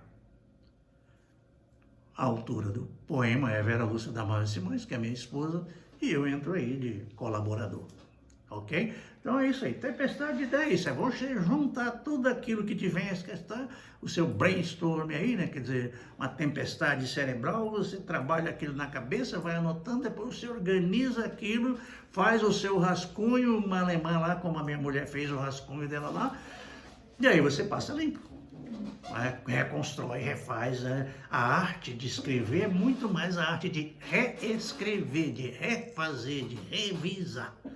Você faz ali de qualquer jeito, não tá bom, é por isso que tem, quando você vai para um concurso, geralmente você faz um rascunho e depois você passa limpo. Ali não tem muito tempo, você passa limpo uma vez só. O escritor ele passa limpo 10 vezes, 100 vezes, 20 vezes. Esse livro aqui eu escrevi em 2016, só vai ser publicado agora, 2022. Quantas vezes eu reescrevi isso aí, revisei. A própria editora, quando chegou lá, a própria editora revisou, refez, etc., montou e etc. Quer dizer, é uma arte e assim por diante. Vou passar para vocês um vídeo em que eu gravei o que é escrever. Então, falando de experiências, de atividade, de técnica. Quer dizer, grosso modo, nós conhecemos como escrever, pegar alguma coisa e transformar na língua escrita, ou seja, colocar num papel. Atualmente é muito comum aí, né? Que se usa muito atualmente, ninguém quase não usa papel, mas a gente escreve diretamente no computador, e o celular é um computador portátil, né? Talvez bastante avançado, né? Dependendo do seu tipo de computador aí, de celular. Então, escrever é usar os códigos, né? As letras, né? Que são os sinais de letra. A gente quando fala fonemas, que são os sons das letras, e a gente quando escreve, a gente escreve aqueles desenhozinhos, né, que os fenícios inventaram lá antigamente, né, imitando mais ou menos o som das letras, tá? Por exemplo, o som da letra M é um som assim, E os fenícios estudaram isso lá a partir do observar a boca da criança quando começa a querer falar, né? Que uma das primeiras palavras que a criança fala é mamãe, né? Então fica esse som, quando abre a boca já está falando lá já, né? Então o som da letra M é só esse gemido aqui. Assim. A letra M tem aquele formato porque é o desenho que o inventor da letra achou que representaria aquele som. E assim, por exemplo, o som da letra A tem aquele som redondo, porque a letra A você fala com a boca aberta assim, A. Aí ele tem aquele formato redondinho, né? A boca fica meio espichada. Então criou-se aquela abinha no ar para diferenciar do O. Então, quer dizer, todas as letras têm uma certa representatividade, é uma intenção de representar a forma do som. Quer dizer, a letra é a imagem gráfica do som. Quer dizer, é um desenho que alguém criou para representar o som daquela letra. E assim por diante, uma letra P. Ó. Tem aquela parte redondinha em cima e depois explode, né? Quer dizer, representa isso aqui, ó. E assim por diante. E hoje nós vamos falar de um assunto bem corriqueiro, bem conhecido por todo mundo, que é a questão da ordem das ideias na descrição. É que nós temos, digamos, as palavras-chave são ordem das ideias, descrição, tipo de descrição, retrato falado, todos são palavras-chave que a gente pode empregar aí no vocabulário na hora que se falamos de descrição. Quando nós falamos da ordem das ideias na descrição, a gente lembra que tudo que a gente vai fazer tem uma determinada ordem. Significa mais ou menos como é que nós vamos abordar isso. De que forma, de que posição nós estamos olhando, que nós vamos falar isso aqui. É de longe para perto, é de perto para longe, é de cima para baixo, é de baixo para cima, é da direita para a esquerda, da esquerda para a direita, né? Então nós estamos falando só de descrição aqui, de ângulo de visão. É ao contrário da dissertação, que já é pronto por um ponto ideológico, vamos defender, tá? A descrição não. No máximo que a gente pode falar, emitir uma opinião, se é bonito, se é feio, por aí assim, né? Então, quando nós falamos na ordem das ideias, Na descrição a gente fala disso, de onde é que a gente vai olhar. Se eu vou olhar a partir de mim para longe, se eu vou olhar de cima para baixo, de baixo para cima, da esquerda para a direita, da direita para a esquerda, e assim por diante. Então, não tem muito. E na descrição, a técnica mais comum é do retrato falado, quer dizer, é aquilo que a gente vai tentar passar para outra pessoa, né? Falando com a outra pessoa, para que a outra pessoa tenha forme uma ideia do que é, se é uma pessoa, como é aquela pessoa, né? Tanto física quanto psicologicamente. Se é um objeto, também como é esse objeto, e assim por diante. Então, a técnica do retrato falado é isso. A gente vai transmitir, falando, o que é, que aparência tem, para que serve. Então, a técnica do retrato falado é essa.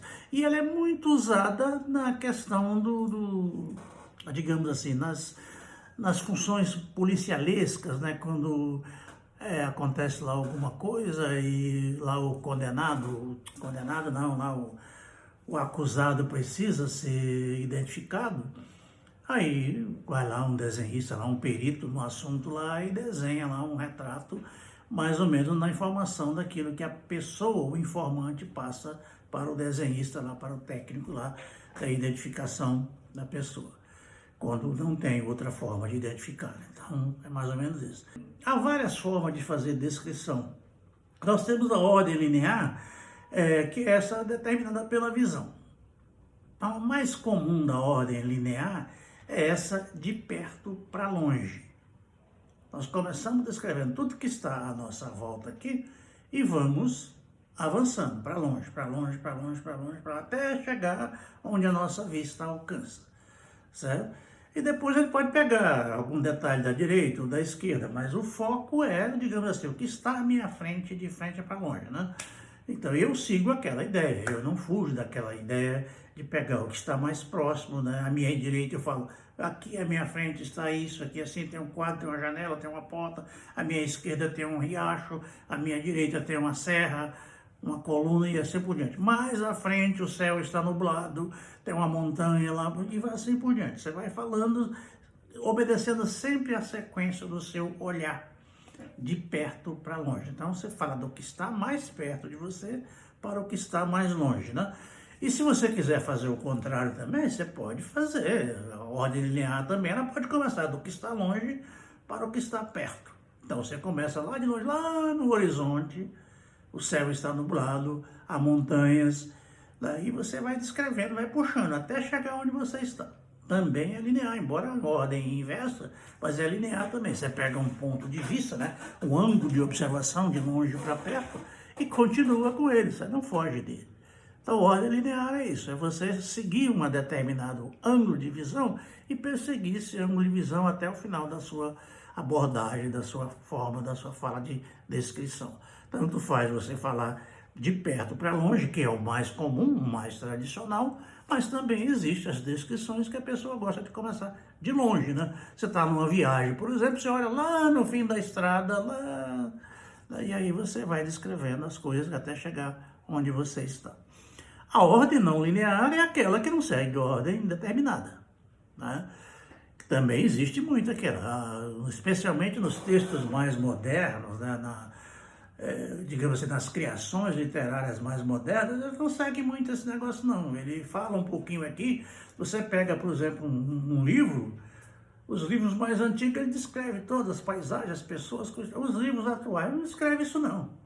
Os livros atuais muito vem mais nas falas dos personagens, nos diálogos, fulano é alto, fulano é baixo, é enjoado, digamos assim, é feio, tem um nariz grande, mas isso nas falas. Então fala uma coisinha aqui, lá na frente, outra, não segue uma ordem linear, não tem aquela coisa de seguir rigorosamente, né? Mas, por exemplo, na ordem linear também, você pode pegar, digamos assim, o mais comum é você pegar, digamos assim, de cima para baixo. Quer dizer, o olhar é energia, o olhar nosso ele persegue a menor distância. O nosso olhar é luz. E a luz é energia, ela procura o que está mais perto de nós. Então, aquele que está mais perto de nós é aquele que está no nosso ângulo de visão, na altura dos nossos olhos. E aí a gente pode pegar para cima, para baixo, né? Então, mas essa questão também do linear é isso também. Você pega, e o mais comum na descrição é você pegar de cima para baixo. Então, quando você pega uma pessoa, por exemplo, o mais comum é você escrever a cabeça, né? Os olhos, o nariz, a boca, ou seja, pega a cabeça inteira e você vai falando e vai descendo, né? Seguindo a ordem linear, você pega de cima para baixo e vai descrevendo aquilo que você vai vendo até chegar lá no final da pessoa, nos pés da pessoa. Ou então você pode também pegar, não é comum, mas você pode pegar também, né? De baixo para cima, e assim por diante.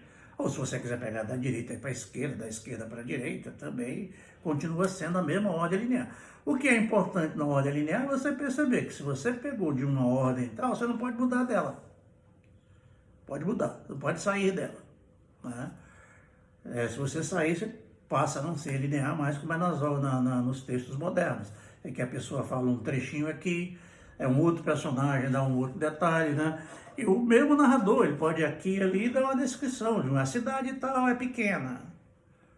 Mas lá na frente vai falar, tem uma rua assim, tem uma igreja assim, tem uma praça daquele jeito. Ele vai falando isso de forma espaçada, ele não descreve tudo na vez assim. Por exemplo, se você vai descrever, vamos supor, assim, uma cidadezinha que pode ser muito, muito conhecida, vamos dizer assim, São João del Rei, Minas Gerais. Mas se você vai descrever na ordem linear, do jeito que você vai entrando na cidade, você vai falando o que você vai vendo. E vai seguindo a ordem espacial. Então você segue a ordem do espaço, que é a medida que você vai passando, e também segue a ordem do tempo. Quer dizer, quanto tempo você para passar durante a cidade de São João del Rei.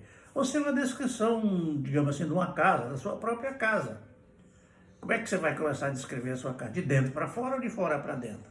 O mais comum é de fora para dentro. Então você pega primeiro a visão de longe, de fora da casa, e à medida que você vai entrando, você entra onde? Antes de você entrar, você vai ver a porta. Se você mora numa cidade, deve ter grades fechando a sua casa, e assim por diante, janelas, assim. Quando você entra na sala, tem isso, tem aquilo, detalhe da sala, e você vai entrando, vai seguindo o seu percurso por onde você vai entrando na casa. Geralmente as casas comuns tem uma sala, tem uma copa, tem uma cozinha e tem um quintal. E dos lados ficam os quartos, né, já geralmente com portas fechadas. Não é muito comum você entrar numa casa e de cara você sai no quarto. Geralmente você entra e sai na sala. Da sala, se você tem copa, passa para a copa. Se não tem copa, já passa direto para a cozinha. E assim por diante, até chegar no quintal. Então, né? Então, a gente pode dizer o seguinte, a descrição de tudo, de pessoas, de lugares, de objetos, de coisas, né? De acontecimentos e assim por diante. Então, há diversos tipos de descrições. Então, não se pode dizer que só tenha um tipo de descrição. Por exemplo, você está aqui só um trechinho aqui, descrição de pessoa. O Euclides da Cunha, no livro Os Sertões, ele fez a seguinte descrição. Só um trechinho aqui do sertanejo. Digamos assim, o sertanejo é, antes de tudo, um forte. Não tem o raquitismo exaustivo dos mestiços neurastênicos do litoral. A sua aparência, entretanto, ao primeiro lance de vista, revela o contrário. Falta-lhe a plástica impecável, o desempenho, né? A estrutura corretíssima da organização atlética. Ele vai seguir aí, eu não vou ler mais, senão vai ficar muito grande. Mas o Euclides da Cunha fez uma descrição minuciosa do sertanejo, tanto física quanto psicológica. Inclusive, ele mistura muito isso aí, né? Então, nós temos aqui, para falar dos tipos de descrição, a mais comum é a descrição física. A gente fala da aparência, da visão que a gente tem, visão física, né? Da pessoa, da coisa ou do objeto, né? Então, esse é o principal tipo de descrição de pessoa. O que é aquela pessoa? É alto, é baixo, é preto, é branco, é gordo, é magro, né? Você tem uma aparência global da pessoa, depois você vai entrando nos detalhes. E se você vai usar a ordem linear de cima para baixo, que é mais comum, você começa falando de cima para baixo, tipo de cabelo, o rosto, os olhos, o nariz, a boca, o queixo, o pescoço, e vai descendo até chegar lá ao seu objetivo, que é descrever a pessoa toda. Já a descrição psicológica, que também é muito comum atualmente, né? e ela entra muito na questão do caráter, da formação da pessoa, né, que a pessoa pensa, como é que a pessoa age. Então, a descrição psicológica trata disso. A pessoa assim, é alegre, é triste, é brincalhona, é muito séria, é muito sisuda.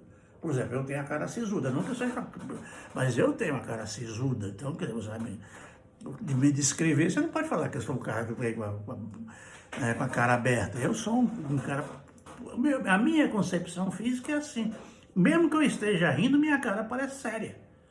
Eu vou fazer o quê? Eu nasci assim, né? Quer dizer, mamãe me fez desse jeito, né? Vou fazer o quê? Né?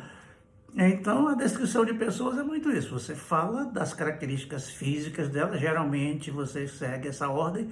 Primeiro, você fala da parte física, depois você fala da parte psicológica. Então, seria a nossa quarta dica aí, né? De falar da descrição de pessoa. Mas nas histórias modernas também mistura tudo isso. Os autores não têm muito tempo para ficar fisicamente. Ele é um cara alto, mas é muito enjoado. Ou ele é um cara baixinho, mas é gente boa. Quer dizer, já misturou tudo, já falou da parte física e psicológica. Os textos modernos misturam tudo. Eles não têm muito tempo, essa esquematização de falar um pouco só disso, daquilo não, né? Então, ela segue mais ou menos aquela ordem linear, você fala de uma característica, de outra, e mistura a coisa, né? Então, nós já falamos, a ordem de descrição de pessoa ou de objeto geralmente é de cima para baixo. Se é uma árvore também, o normal é de você descrever de cima para baixo, falar das folhas, das flores, dos frutos, e vai descendo pelos galhos até chegar na raiz. Se é uma paisagem também, você fala de cima, da onde está a parte do seu olhar para cima, né? E vai seguindo. Então, a recomendação aí que nós temos, uma dica, é começar, digamos assim, seguir uma ordem linear, que fica mais fácil para você, né? E fala primeiro da aparência da coisa, da parte física. O que é, o que parece, né? Se pode fazer comparação, pode, né? Fulano de tal é feio, igual um sapo boi. Pode fazer? Pode. Vai humilhar o sapo, mas paciência, né? Fazer o quê? Você quis comparar a pessoa com um sapo, então, coitado do sapo. É assim, né? Então, de forma geral, a gente fala da percepção geral que a gente tem, aquela visão panorâmica, depois é que você vai chegando nos detalhes, né? A descrição de ambiente é a mesma coisa. Você fala daquilo que está próximo de você e vai para longe, ou você fala do que está longe para perto, né? Se você pega da direita para a esquerda, você não deve, especialmente nessas redações escolares, né, que você está no processo de aprendizagem, você deve seguir. Você pega da direita para a esquerda, você vai fazendo tudo certinho aqui. Senão você fica misturando para lá para cá, vão dizer que você perdeu o foco. Né? Que tem essa coisa aí, né? Você perdeu o foco. Você estava falando do que estava à sua direita. Daqui a pouco fala que está na esquerda. Você volta para o meio, o professor vai perdeu o foco. Você não está fazendo a descrição normal. Mas na vida artística isso é comum. Porque muitas vezes o escritor faz isso intencionalmente, né? Não que ele não saiba fazer a ordem linear, tudo certinho. Mas ele faz mesmo para produzir efeito. Ele não quer gastar muito tempo falando de aparência física da pessoa. Ele quer colocar, o autor moderno quer chegar e colocar o indivíduo, o personagem já agindo, já atuando, fazendo o que ele tem que fazer. Se é um rapaz que vê uma moça, ele já quer ter um relacionamento com ela, ele já chega, já vai encontrar, já começa a conversar, aí já parte ali para os entendimentos, né? Quem sabe até por finalmente logo, né? E assim por diante. Então, quer dizer, não há... É uma coisa muito comum, né? A gente fazer descrições muito minuciosas atualmente. Então, o texto moderno ele não se prende muito a descrições, não. É claro que você precisa disso, né? Fugindo do retrato falado, que o policial tem que dizer a aparência da pessoa, para que a gente, olhando o cara na multidão, pode identificar aquela pessoa. Então, é isso. A técnica da descrição é muito fácil. É o retrato falado da coisa, do objeto da pessoa. Sintetizando, você pode pegar a forma linear, e nessa forma linear você segue a questão do olhar, né, a linha do olhar, do que você está vendo mais perto para mais longe, ou do que você vê da direita para a esquerda, da esquerda para a direita, ou do que está longe mais para perto, de cima para baixo ou de baixo para cima, e as recomendações. A ordem mais direta é aquilo que seu olhar vê primeiro. Porque seu olhar é energia, seu olhar é luz, então aquilo que ele vê primeiro, e o olhar procura a distância mais curta. Então a primeira coisa que você deve ver na outra pessoa, o olho dela, que é o olho no olho. Né? Você não vai olhar a pessoa pelo pé. A não ser que você fosse um romântico, né, na época de José de Alencar, né, que escreveu um romance que a pessoa é apaixonada pelo pé da mulher. Eu nunca vi um negócio desse, né? A pessoa se apaixonar pelo pé da mulher. Embora eu conheça uma pessoa aqui atualmente que desapaixonou da mulher porque ele achou que o pé dela era muito feio. Inclusive ele divorciou da mulher, não só por causa do pé, mas ele achou que o pé da mulher era muito feio e começou a botar defeito no pé. E aquele, da partir dali, criou-se um problema aí, né? Então, quer dizer, de qualquer forma, não há uma descrição pronta, não há uma descrição perfeita. Então você vai fazendo, se você quer a descrição mais detalhada, você entra em mais detalhes. Senão você faz a descrição panorâmica. É um homem alto, gordo, etc, etc, careca e assim por diante. A pessoa, agora, se você quer alguma coisa mais detalhada, depende do seu objetivo.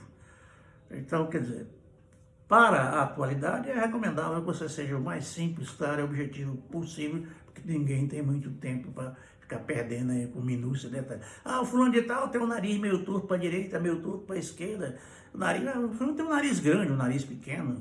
Bom, e por último, para dizer que descrição pode ser feita de qualquer coisa, qualquer objeto, né? Digamos, por exemplo, aqui.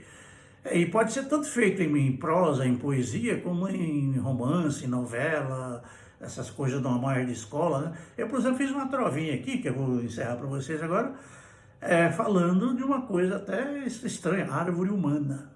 Existe árvore humana? Bom, mas eu fiz uma descrição aqui, um pouco ideológica, um pouco estilizada, do que seria a árvore humana. E para encerrar aqui, diz o seguinte: a árvore humana é torta, tem a cara esculpida. O tronco tem casca grossa para suportar feridas. Então, quer dizer, eu estou descrevendo aqui mais ou menos o que eu acho que é uma árvore humana. Ela não é toda certinha, ninguém é todo certinho, né? E uma outra coisa, tem a cara esculpida é para dizer o quê? Que nós somos educados. Nós aprendemos. Nós nos aperfeiçoamos. E assim, mas nós temos que ser fortes, nós temos que ser a casca grossa, porque a vida não é fácil. A vida, ela tem seus altos e baixos, seus tropeços, né? Seus empecilhos, né? Suas pedras no caminho, nós temos que vencer essa. Essa nossa conversa sobre o ato de escrever pressupõe vários requisitos, né, como conhecimento, etc., treino e vai por aí afora. Talvez o principal deles seja a coragem. Estamos falando de coragem porque escrever como diversão, como, digamos assim, como passatempo, escrever uma cartinha para um amigo, um bilhete, uma coisa, ou para si mesmo, escrever um diário para você mesmo, sem intenção nenhuma de publicar, é uma coisa. Escrever para tornar público é outra coisa. Escrever artisticamente ainda é outra coisa, ainda que aí depende de talento, de inspiração, de motivação, de um monte de coisa. Então, na concepção, seja de um poema, ou de um romance, uma crônica, uma novela, é preciso ter coragem. Porque você acaba sendo responsável por tudo aquilo que você diz, né? E tudo aquilo pode gerar consequências. Então você se expõe, especialmente agora com as mídias. Aí você coloca uma coisa aí no Facebook, no Instagram, e aquilo está no mundo. E está sujeito a todas as coisas. Então, quer dizer, uma narrativa, por exemplo, você cria um personagem tipo tal, né? Um vilão, e ele tem que ter coragem, se é para matar, se é para maltratar, é para maltratar, e assim por diante, você tem que ter coragem. E um outro tipo de coragem é que você, ao se tornar um escritor, um autor, você deixa de ser unicamente pessoa, você passa a ser julgado por aquilo que você escreve também. Então você tem que perder certos pudores, tipo religião, tipo alguns conceitos morais, espirituais, porque no ato de criação não é você pessoa, é você autor. E o personagem tem vida própria, o livro tem vida própria. Então é nesse aspecto que a gente diz, é preciso ter muita coragem, é preciso deixar de ser você, o seu cidadão fulano de tal, e ser o autor fulano de tal. Então é nisso que a gente diz que é preciso ter muita coragem, Porque se você cria um personagem com as características tais, com a persona tal, ele tem que ser verossímil, ele tem que parecer o que é. Se é todo bonzinho, ele tem que ser todo bonzinho. Se ele é mau, violento, ele tem que ser mau, violento. Então não há escolha. Ou você faz ou não faz. Optou por fazer, tem que ter a coragem de fazer do jeito que é para ser. E é por isso que eu escrevi esse poema aqui, uma espécie de alento aí, de alerta, né? Chamado Antes da Noite Descer, que faz parte do meu livro de estreia, chamado Grito ao Tempo. Então, que é bem antigo, isso é de 1991 ou 92. Então, o poema diz o seguinte: antes da noite descer, é preciso tirar dos homens essa necessidade de sumir e de andar pelo mundo, andar apenas com os caminhos, com as nuvens, as espadas e cruzes. É preciso ensinar aos homens a não deixar a carne reinar e a ter desejos constantes de acordar outros homens que convivam com a paz. É preciso ensinar aos homens a aceitar a vida que vem de longe, de antes de nascer, coisa humilde a pedir filantropia e idiosincrasia que afeta e afasta o homem do ser humano. É preciso pôr nos homens o suor vivo brotando das mãos, implementando a reconstrução do início dos sonhos que penetram as pálpebras, abrigando os olhos antes da noite descer. Então é isso aí. É mais um poema, assim, mais um dos gritos, né? Que o título do livro é chamado Grito ao Tempo. Esse é um outro grito de alerta. Quer dizer, antes que a escuridão chegue, é preciso que aproveitemos a luz. Vamos em frente. Na atividade de encerramento aqui da nossa aula 3, nós falamos o texto, um poema chamado Antes da Noite Descer. Como nós estamos indo aí, digamos assim, para o encerramento do nosso curso, né, para o nosso crepúsculo, então fica evidenciado que nós estamos tentando fazer mostrar que a gente, antes que as coisas aconteçam, antes que o mundo se acabe, antes que a gente perca tempo, né, antes que a gente deixe escapar as nossas oportunidades, a gente tem que se cuidar, né, os antigos falavam, quando aquele cavalo branco, né, passar à sua frente, olha, monte em cima dele, porque ele não passa várias vezes, não. As oportunidades são poucas e a gente tem que aproveitar, sobretudo em se tratando de vida. Nós só temos uma, né? Dizem, metaforicamente, que gato tem 7 vidas, mas o ser humano só tem uma. Ele tem que aproveitar bem essa mesmo, porque passando, ele pode até ter outras formas de vida, paralelas, etc., conforme as crenças, né, as religiões de cada um aí, mas isso são apenas, digamos assim, outras possibilidades, né, e não a que nós estamos aqui. Vamos tratar da nossa vida terrena, porque é aqui que nós estamos agora. Então é por isso que antes que o tempo passe, antes que as oportunidades se percam, a gente tem que fazer alguma coisa. Obrigado, até a nossa próxima aula.